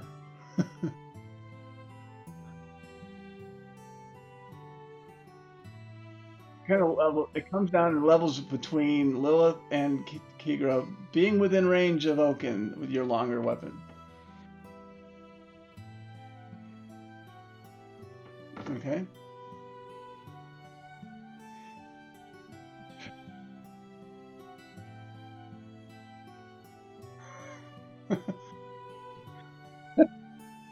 You get advantage though, because you've got your party members right by. Now, if you're okay, a 17 hits it.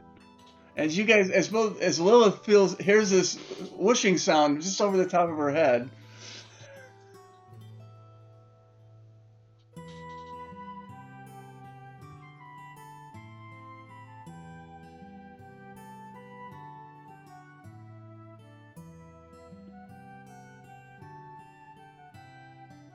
Okay.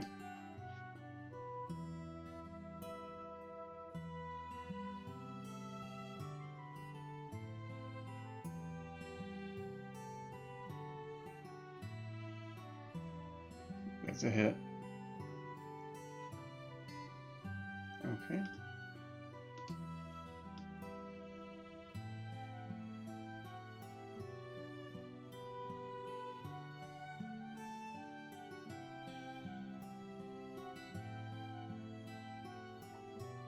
Rage on!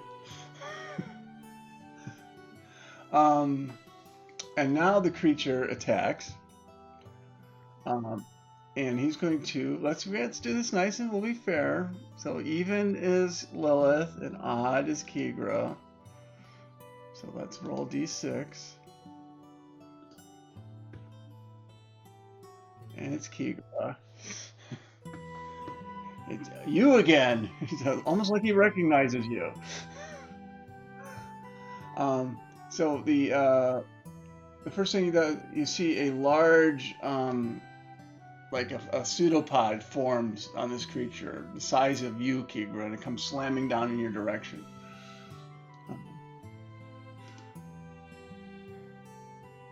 With a 26,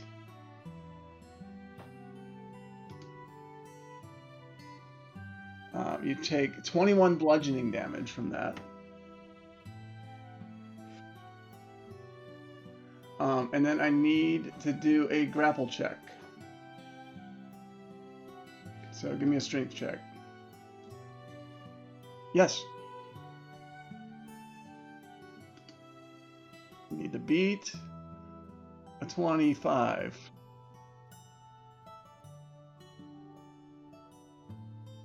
Look at that 26.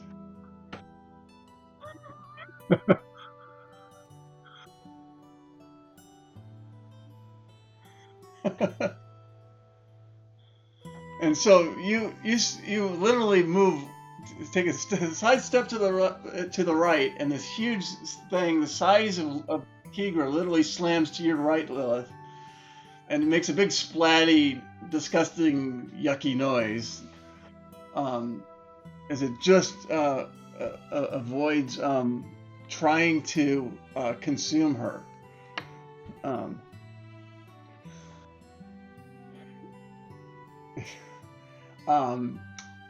And then there's one more slam attempt on you.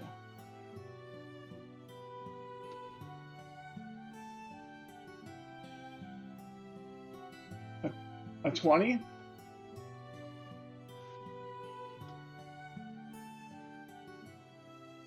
Or another 17 bludgeoning.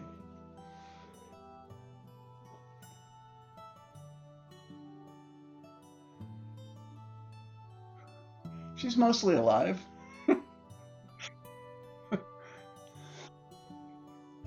And you see this, okay, and Torres, you see this, you all see her, basically get smashed, attempted to be consumed and roll out of the way, and then get smashed on the other side of that roll.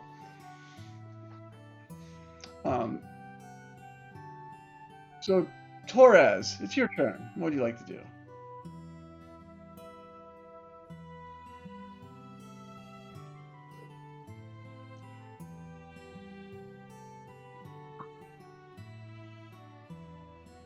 Yeah, you can get cover or this pile of debris right here.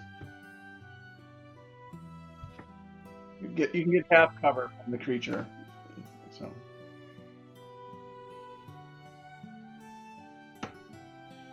Okay.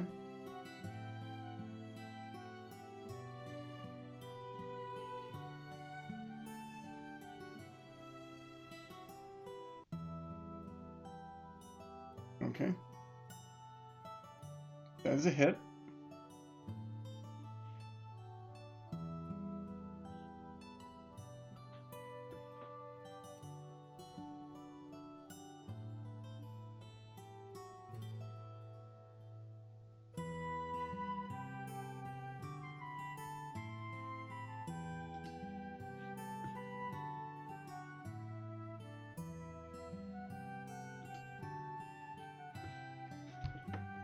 Also a hit. Also a hit. And this thing is big mass, so it's easy to hit, and it doesn't have armor on it, so.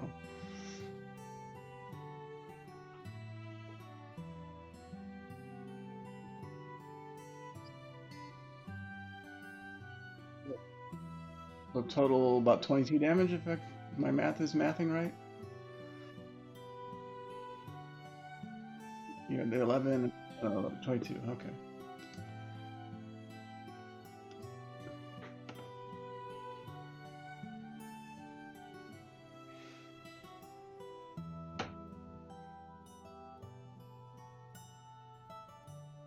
And this And this brings it right back to you, Oaken.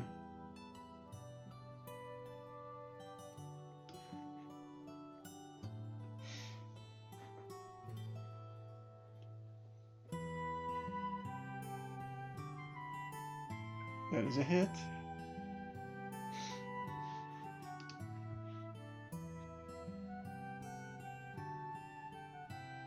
Yep. Okay.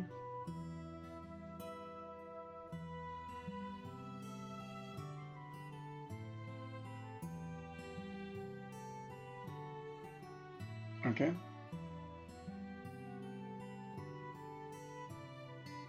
So that'd be an 11. So roll that over, and so this would be a 15. That does hit. The second one hits.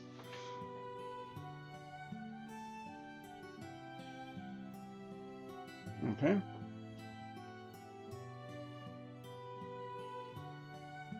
$15. Okay.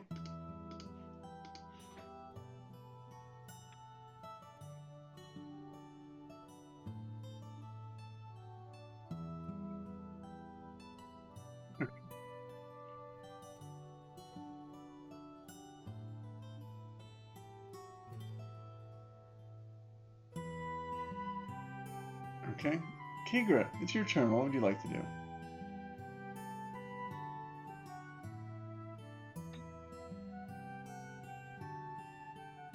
Okay. Ooh, flame strike.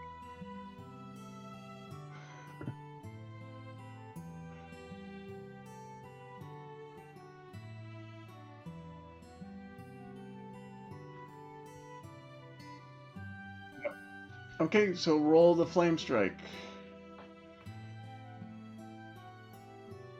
Oh, I'm sorry, what did you say? Oh, okay, sorry. Let me roll that really quick. It's not the most dexterous object. A 5.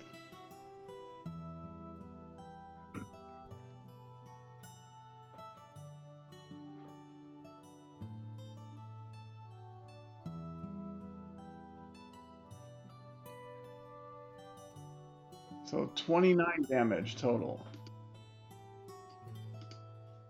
As you guys all see this, the scepter suddenly appear in Kiger's hand, and this, from the skies, this double blast of fire and I guess it's fire and radiant, right? Boom. Comes down on this thing. What was that question?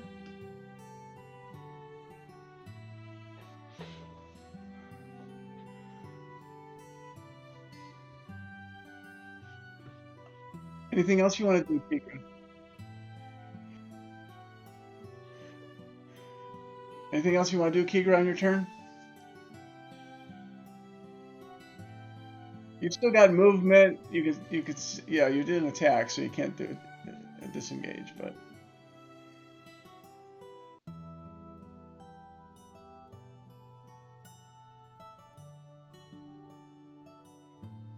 Okay.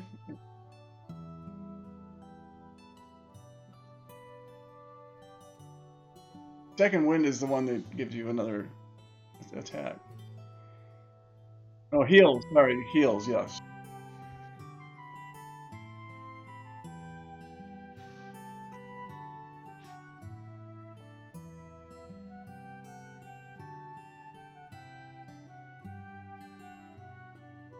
You have second wind. Yeah, second wind is up top underneath your tools.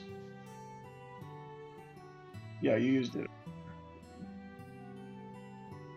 Well, we didn't do a force so long rest on the level up, so because you guys are out of town. I'm just being a kind and benevolent DM.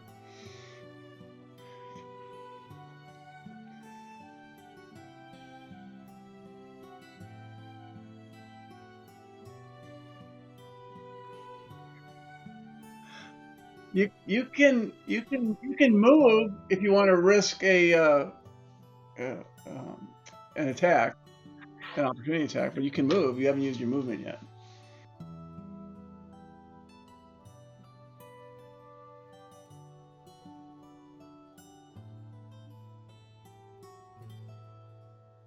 No, no, I won't count that as a.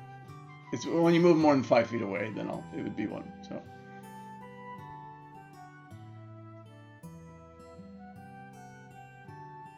I'm gonna, okay. Um, Crimson, what do you like to do?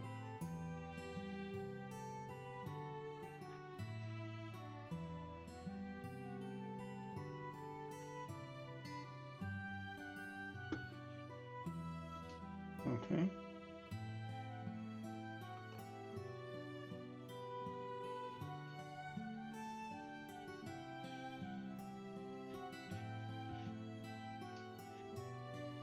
Booming blade.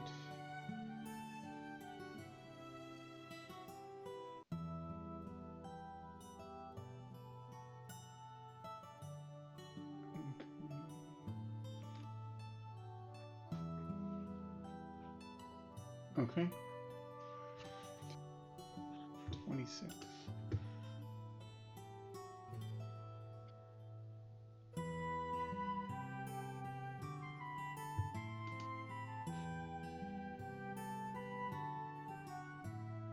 And you guys are hitting it now as it's flailing around. You're seeing a lot more blood coming off of it. So, which then brings things to Lilith.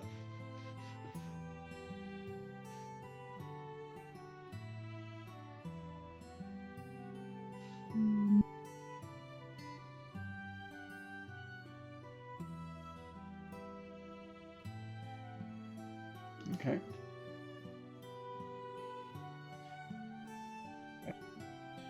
That is a hit.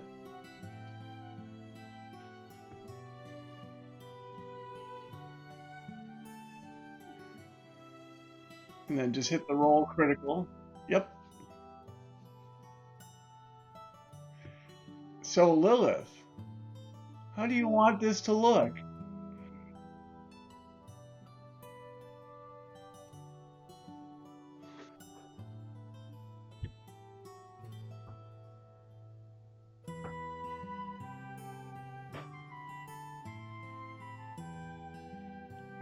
Yes. So you do that, you see the thing kind of collapse. Its mouths are kind of like gasping for air now rather than chittering and screaming. And it eventually just kind of falls into this big mass of flesh and blood that's laying in front of you all. And Lilith's like, and you're where? What was that? Oh yeah, we're out of combat, so you can heal her if you wish.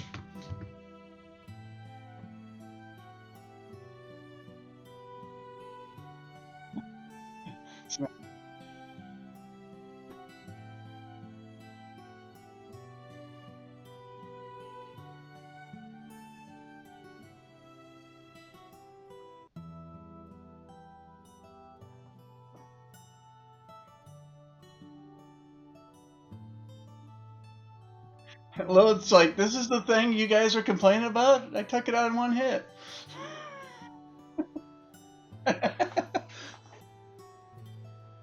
You were also a few levels lower last time. Your experience has come to your help, your aid on this one. So you knew that.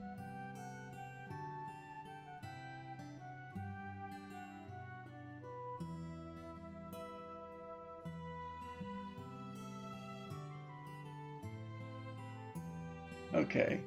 You guys are going to Emberwood, right? Okay.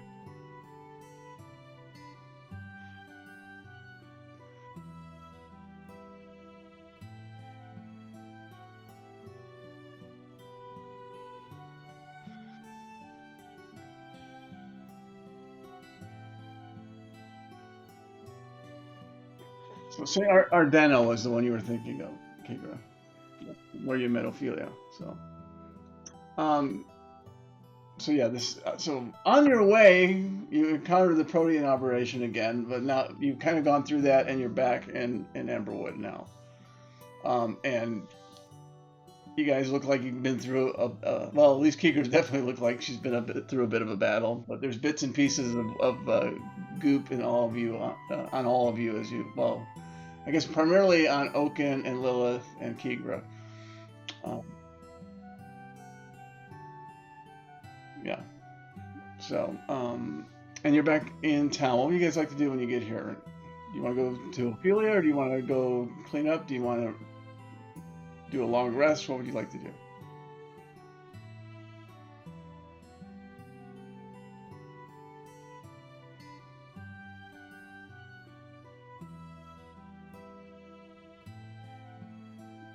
Okay. So you guys walk up to the Chapel of Saint Ardena. Um, as you get there, you see a young lady who you recognize as Slaymaker Hannah come up to you and say, "How can I help you?" Ophelia's not here right now. She's been called to the camp. Can I leave a message?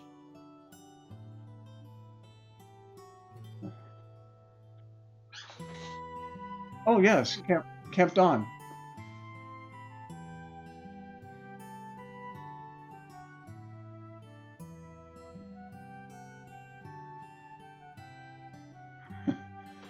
Um, okay, you guys have walked out of the chapel. What would you like to do now?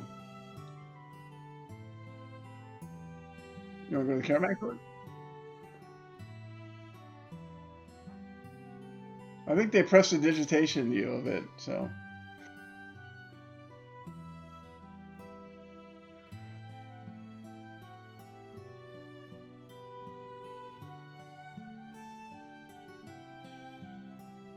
Oh, okay.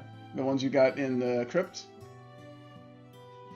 Okay, let me see. Who would you be talking to best for that? Probably, um,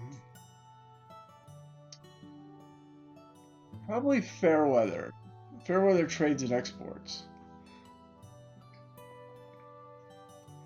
Um, yes, and you go up to, and Orson Fairweather is there. And he's like, "Oh, I recall you. What can I do for you, my feline friend?"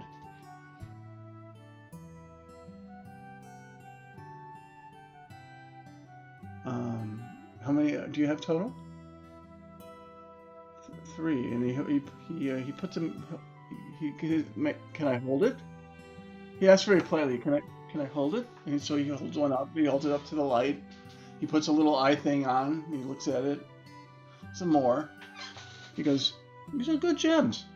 Very good. I would give you 200 each."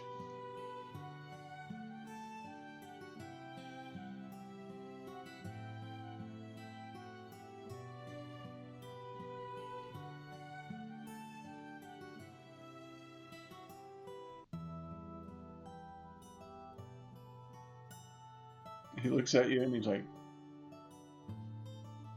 "Where'd you get them from?"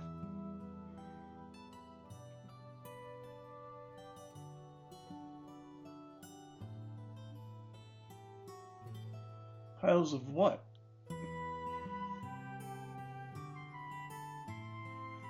"Are you attempting to deceive him?"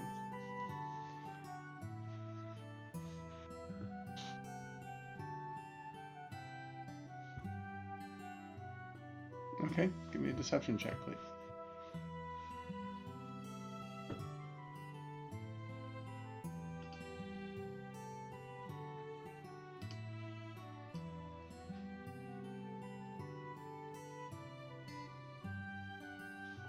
And he's like, "Man, why do I have a sense you're withholding information from me? If I knew where you really got them, that could increase the value of them."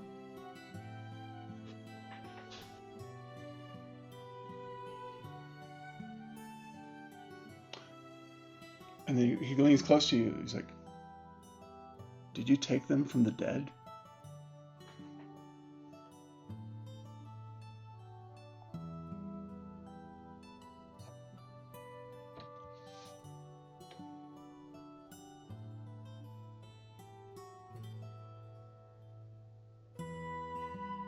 Uh, well, then my 200 would stand. If they'd been from there's a particular body that would make him very valuable. Did you come across a body that had a large sword near it?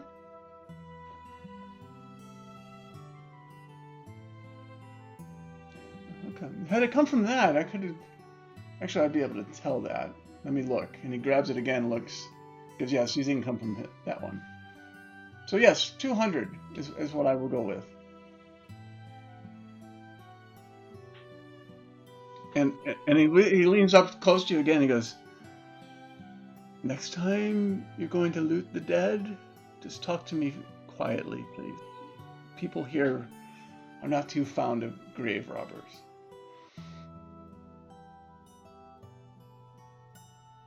Just words of wisdom. And so yeah, you get 600 gold then for your three. But you get, and if you want, you can put in the shared treasure, so you guys can all get a party to that or not. But it's up to you. It's your choice, Crimson, whether you want to put in shared treasure or keep it all to yourself. And players, you'd be none the wiser as to what he actually does here. So unless you ask what happened to your gems, and then you'd have to explain that one. So.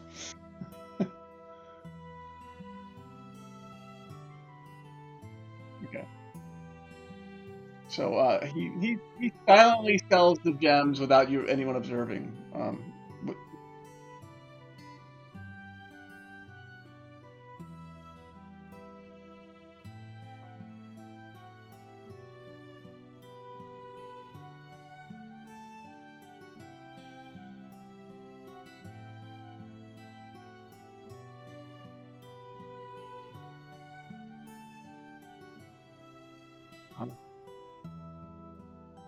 yes.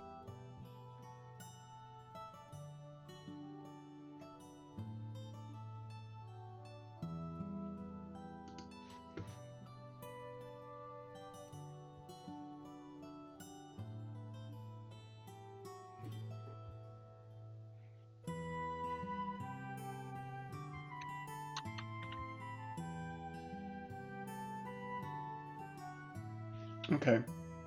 And so he hands you three scrolls that are still in a leather case. What would you like to do with them?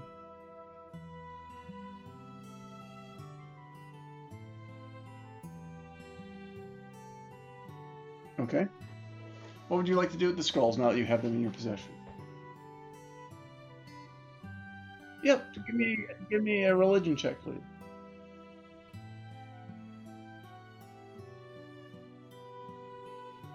It's good enough. You recognize what is a cure wound spell, and you recognize what is a lesser restoration spell. And the third one is a bless spell.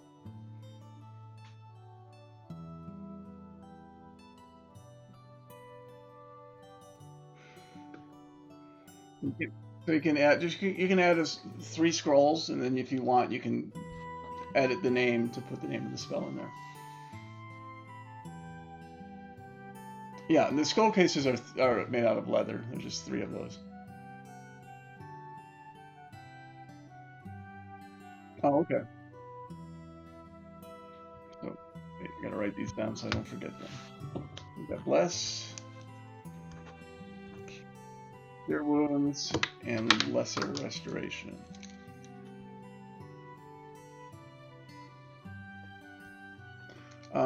Lesser restoration is a second level spell, and both bless and cure wounds are first level spells.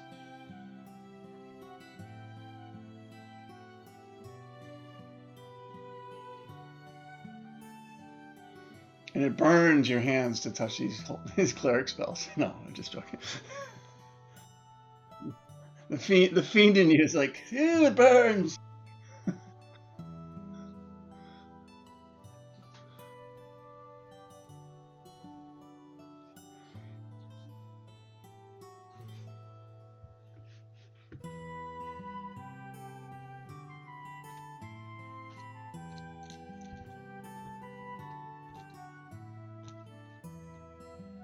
Okay. Anything else for you, Lilith? This is your first visit to Emberwood. You came into the city from a different direction. Um, a little quick rundown, and anyone can help jump in as well. The party knows that in the central area caravan court, there's a bunch of people that are selling stuff. There's a guy named Aaron Marlowe who's actually paid this party to initially get his caravan into Emberwood. He sells mostly foods and waters and stuff like that at a pretty marked up price because there's not a whole lot of uncontaminated food near the city. There's a guy named Armin Gainsbury who sells supplies for like mining and climbing and things like that. There's a gentleman by name of Orson Fairweather who does a lot of stuff selling. He likes to sell delirium. One thing he likes to sell. He also, as you saw, he does like to sell gems, things of the earth, and he's pretty good at potentially fencing stuff too. Then there's this large man named Aldor the Immense who seems to specialize in both buying and selling of magical items as well as delirium. And he runs it. And he sells a lot of magical items in the caravan court. The chapel that you originally went to is where the local Silver Order pops in every once in a while. As you went past the bridge here, you came to the watchtower. That's where the hooded lanterns tend to train. There is a large hotel thing by the river. The party knows that that's where there's a member of the Amethyst Academy that resides there. I'm trying to see what's going on. It's also the nicest inn in town, and very good food there as well. There's Crow and Son Smithy, so they're blacksmiths. They can make and manufacture weapons. The party's used them already to upgrade their weapons, upgrade their armor, and even have a customly built mask done for Keeper before. Sword and the Skull and Sword Tap House over here to the right. It is kind of a place where it's sort of like where the thieves hang out. So there's a big orc that runs it. She tries to keep the fighting to a minimum, but a lot of the people from the Queen's Men hang out at the Skull and Sword Tap House. There's a place called the Gilded Lily, which is known for a singing stage. There's an open mic evening, which the party kind of discovered where open mic came from. As he was in the open mic was the guy. I think you guys killed him a few times, or he died a few times. So they do have open, so you can come up and get tips and sing and stuff like that. You might even get a reward from the local and at the Gilded Lily. Over a bit further down, there's the Bark and Buzzard. This is kind of just a local place you can get a drink, but there's also this animated armor that people always play around with in the back and try to beat it. Of course, now compared to what you guys have fought, it's kind of not much of a challenge anymore. Down just outside the city, just to the south, there's a place called Hendrick's Farm. That's a place where a lot of people that are in the Fallen Fire kind of cult tend to get their training, for lack of a better word, before they head off on their missions into the city. And then there's this empty rundown manor called the Evertide Manor, which is just below this place that the party had rented out from the owners of the Bark and Buzzard. And so this is all new to you. Is there anything that either you as a party would like to show Lilith, or anything Lilith you're interested in doing while you're here?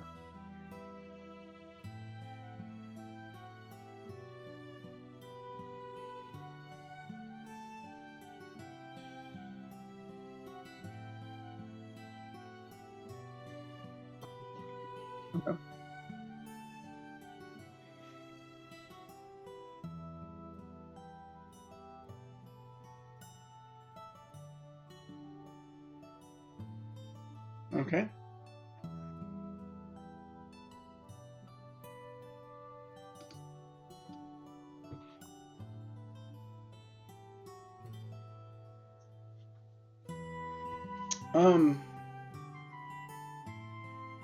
He's like, well, let me see here. Let me.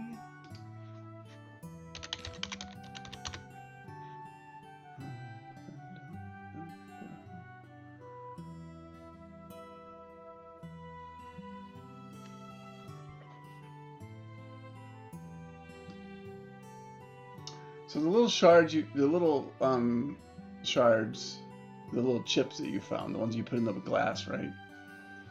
Those are worth about 10 gold each. They're about the size of like your fingernail, at the best. Okay.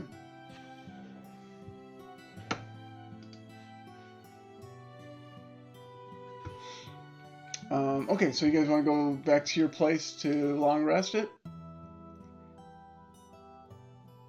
Okay. What do you guys want to do during your long rest? Matter of fact, you know what? We haven't done one of these in a long time. Let's do the campfire round again. If you remember the rules on that, what we would do is each person would have to guess a certain trait, and then anyone that got that trait correct, in the opinion of the player, would get a point. Those points will become useful when you start investigating and searching for specific objects in the city proper, as opposed to the no-site adventures. And they will give you advantage on search rolls in the future. So let's find a good. While you guys are doing your long rest, let's go into a little, let's say around the fireplace kind of discussion. So looking at your characters, the question I'm going to have each of you answer in your opinion, and then we'll see what everyone else says. Let me look at let's see.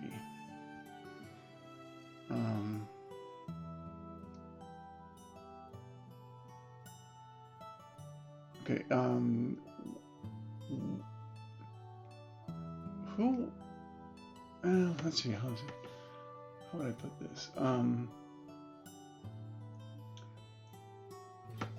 How did you get your training? So think about that. When everyone's got an answer written down, let me know, and then we'll start the guessing game.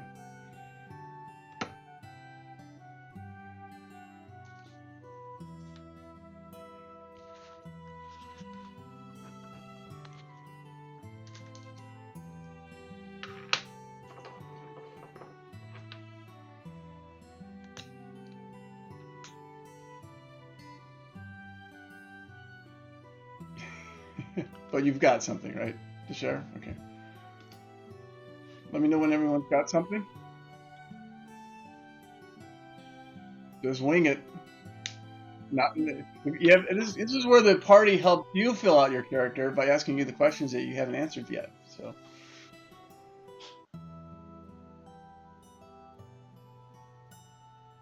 now your party will help you create one.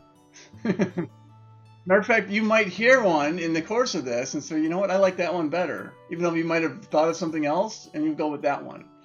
So, do you have something, Phil? Okay, Robert, do you have something? Luna, you got something? Justin? Okay, and if you got something at least tentative, Lilith.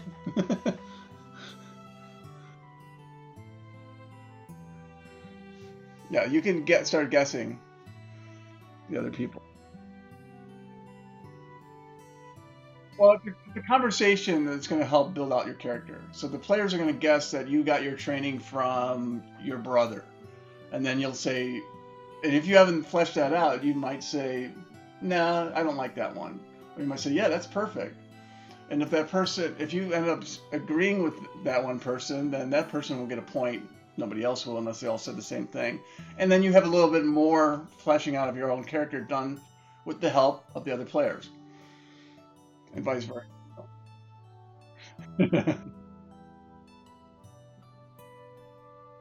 Yeah. So it's just a different concept. I read about it. It was actually I think it went well. Although we haven't done it, I think, since the first episode, so it's been a while. Who would like to start? Or shall I say who?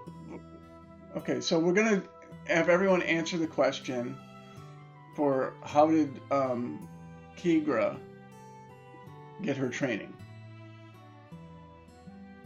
And I'm just going to start with, I'll just go down the order here. Robert, is Oaken, what does Oaken think? How does Oaken think Keegra got her training?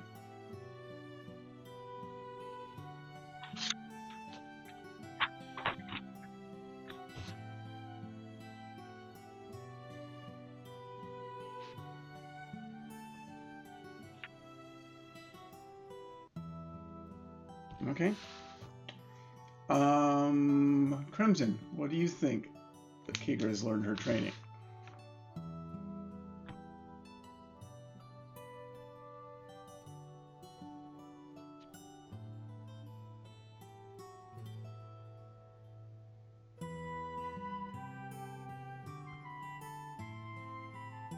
Okay, sounds good. Lilith, what do you think would be the source of Keegra's training?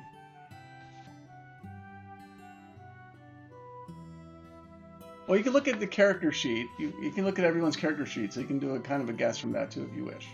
Not everyone has background, but do you want to come back to you and give you a few more minutes to look over the other character sheets?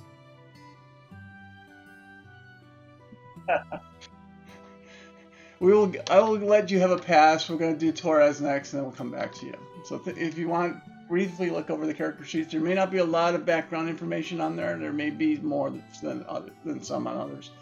Basically, what your experience from the last two, this episode and the previous one, is kind of all you're going for. And to be honest, the person may not have thought about it yet either. They might like your guess best as well. So this could actually change where the player thought they might have been doing it with their character. So Torres, we'll skip to you. How do you think Keegra got her training?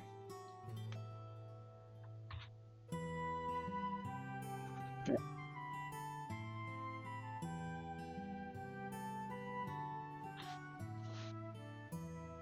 Okay. Okay. So back to you, Lilith. Sorry. You got a whole 15 seconds there. Um, and if you want, you can just choose what some of the other ones chose too. If you think. Okay. Which one would you like to agree with? The Oaken Torres or the Crimson? One was the family, specifically family father from Torres, and the other one was that she learned it kind of on the job as a bartender in her past. Okay. So we got. So Lilith will also go with family on that. Okay. Sounds good. Um, Keegra, which one would you say is right, if any of them?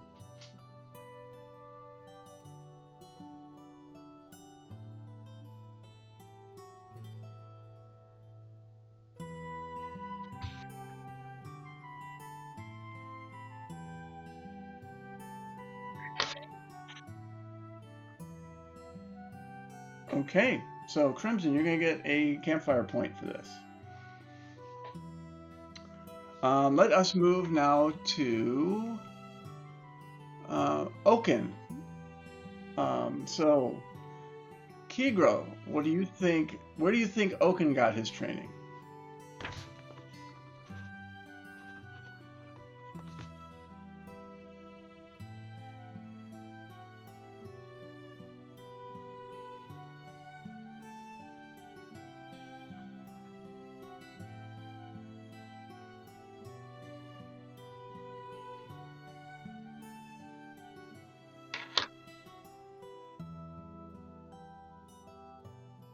Okay.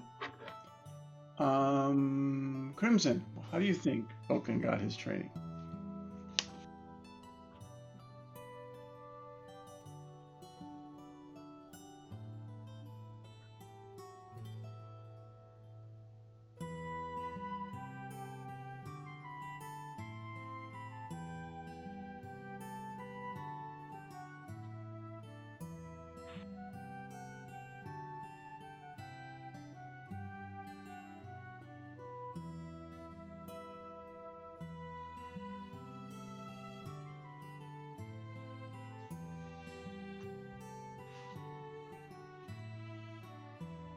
You don't have to answer that yet, Oaken.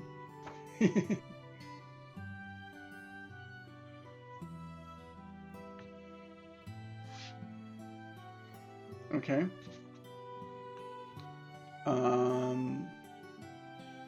We'll go Torres next, and then you can wrap things up, Lilith, if you like what you've heard from others. So Torres, what do you think? Oaken.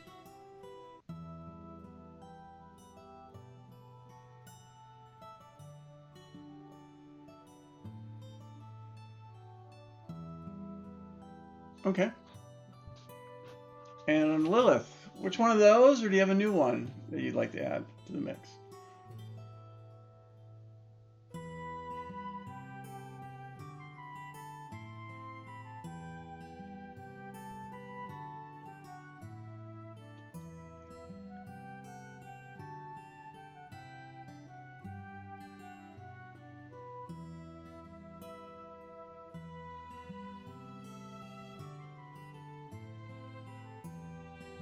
So more aligned with what Torres said in terms of kind of, um,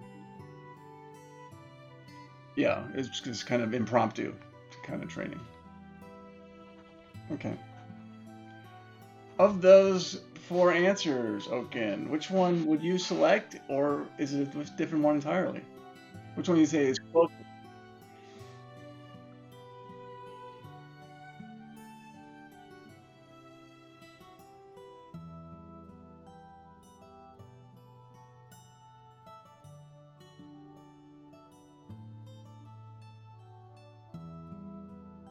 Okay. So no formal training then.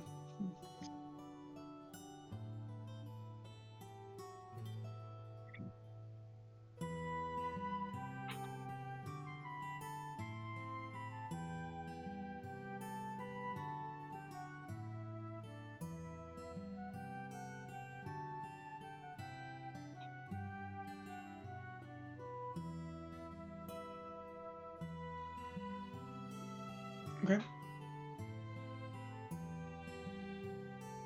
Okay. So Torres and Lilith both get one campfire point. Just write that down somewhere, and I'm keeping track of it as well. Let us move on to Crimson. So, tell us why where you think Crimson got his training, Oaken.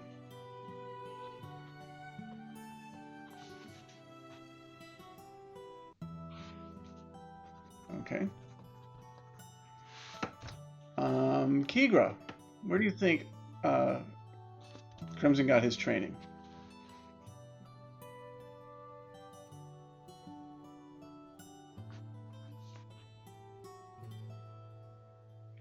Okay. So sisters, associates.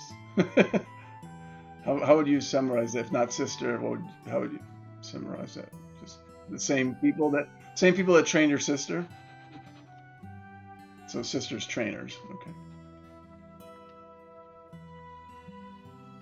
Okay.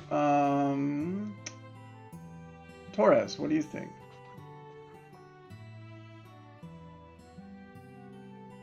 Okay. Okay.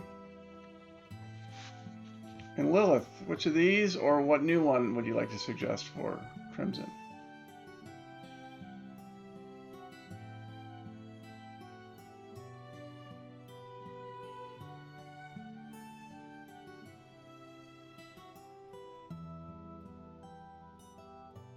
Okay, sounds good.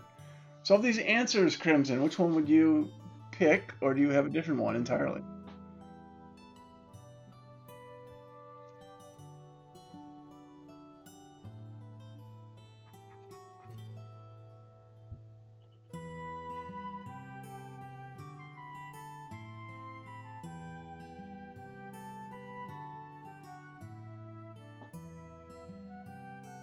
Okay. So given sister, that's a point, campfire point for both Oaken and Lilith. And let's wrap things up with Lilith, who doesn't know what it is, so maybe you guys will give her a good idea. So Oaken, where do you think Lilith? Um, oh yeah, I got. Yeah, sorry, I got Yeah, we got Torres too. I'm sorry, not the last one. I'm just skipping the Lilith. You- You're not. So for Lilith, let's all help her out. Um, Oaken, where do you think Lilith, our new centaur cleric, had gotten her training from?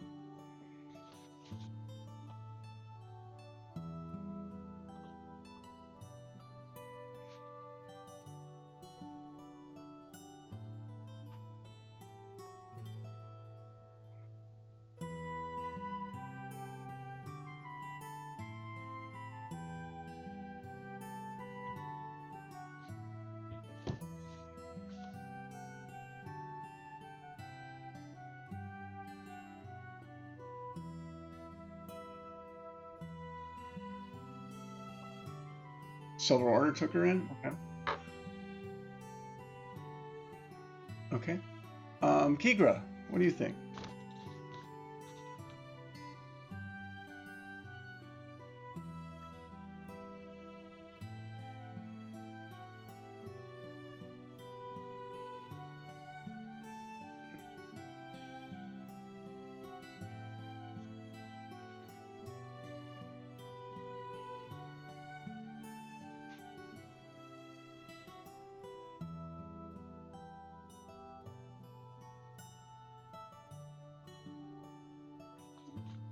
Okay. So it's really kind of stuck in the temple for most of her life until she's been asked to go out and do some things for the Silver Order. Yeah. So the first venture out from her days as a cleric. Okay. Torres, what do you think?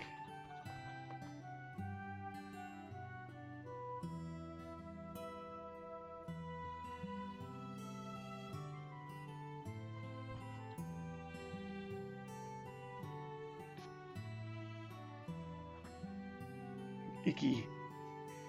Okay. And Crimson, what do you think?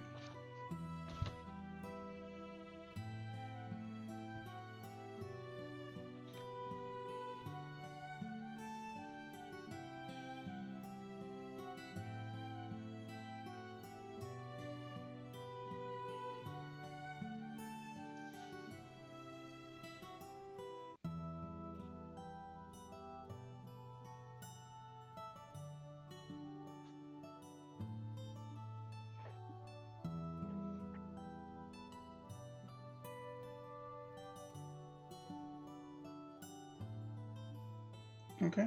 Sounds good. So Lilith, of those, are any that caught your ear, or do you have something else in mind that you've been inspired by?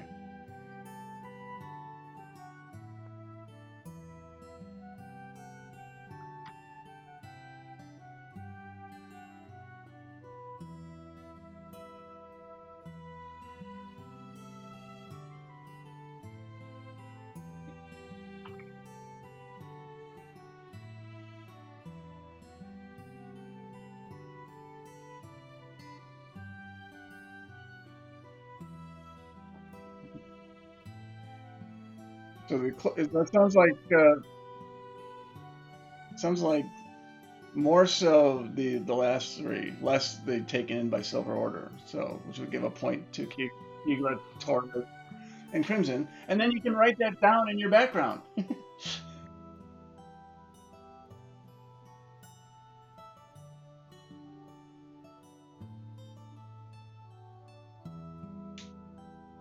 Yeah.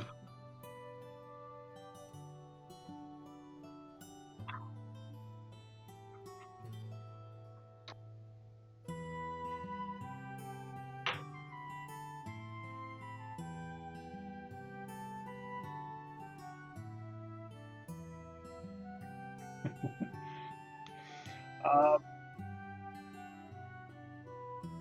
so let's wrap up for the session with a chat about Torres.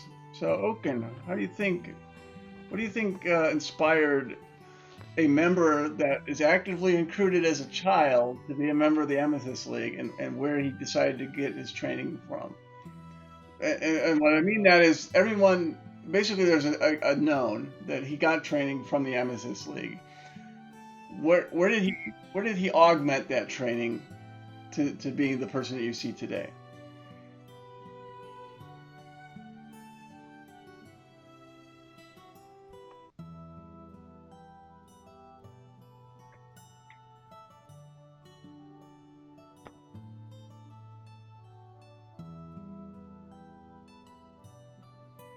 Okay. Kigra.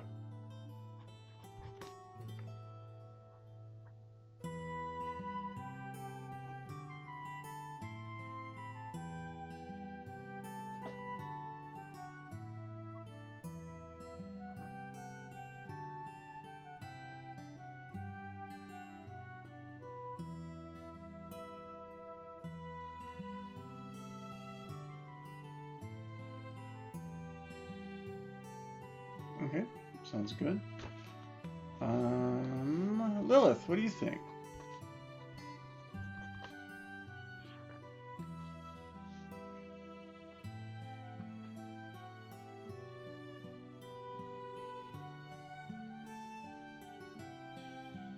Okay. On the family lineage. Okay. And Crimson.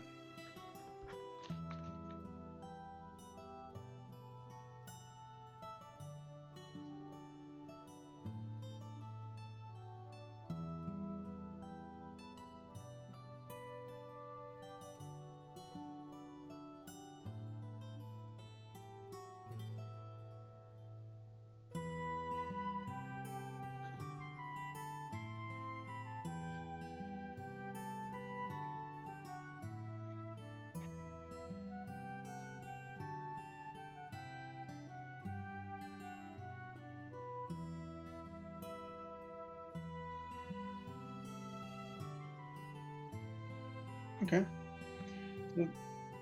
So Torres, of these, are any of them resonate with you, or do you have something else in mind?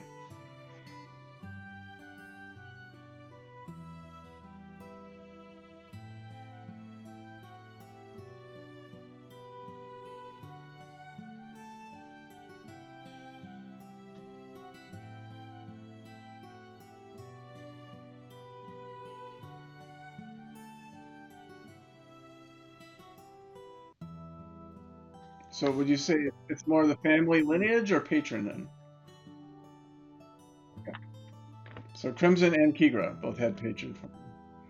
Okay, so you, Crimson, Kigra, you each get another campfire point.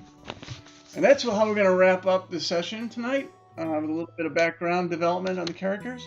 When we come back, the party will be fully rested with a full long rest and on their way to figure out what to do with that scepter and how they can monetize that, or at least maximize the monetization of that. Grave liver. Cleaning it up a bit. It's all these dusty bones all laying around. We gotta clean that up.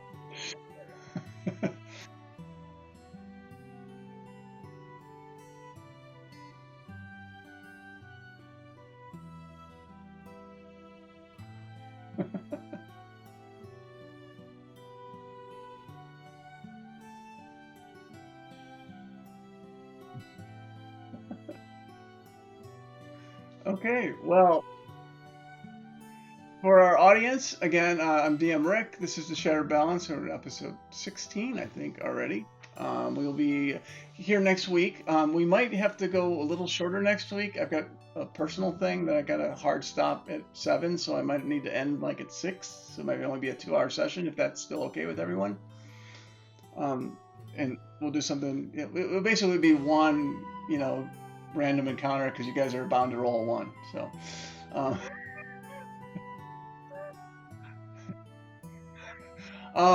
And for those watching, again, I'm with the Initiative League. We have games on Saturday nights being done by DM Chuck. We have DM John doing one on Sunday nights.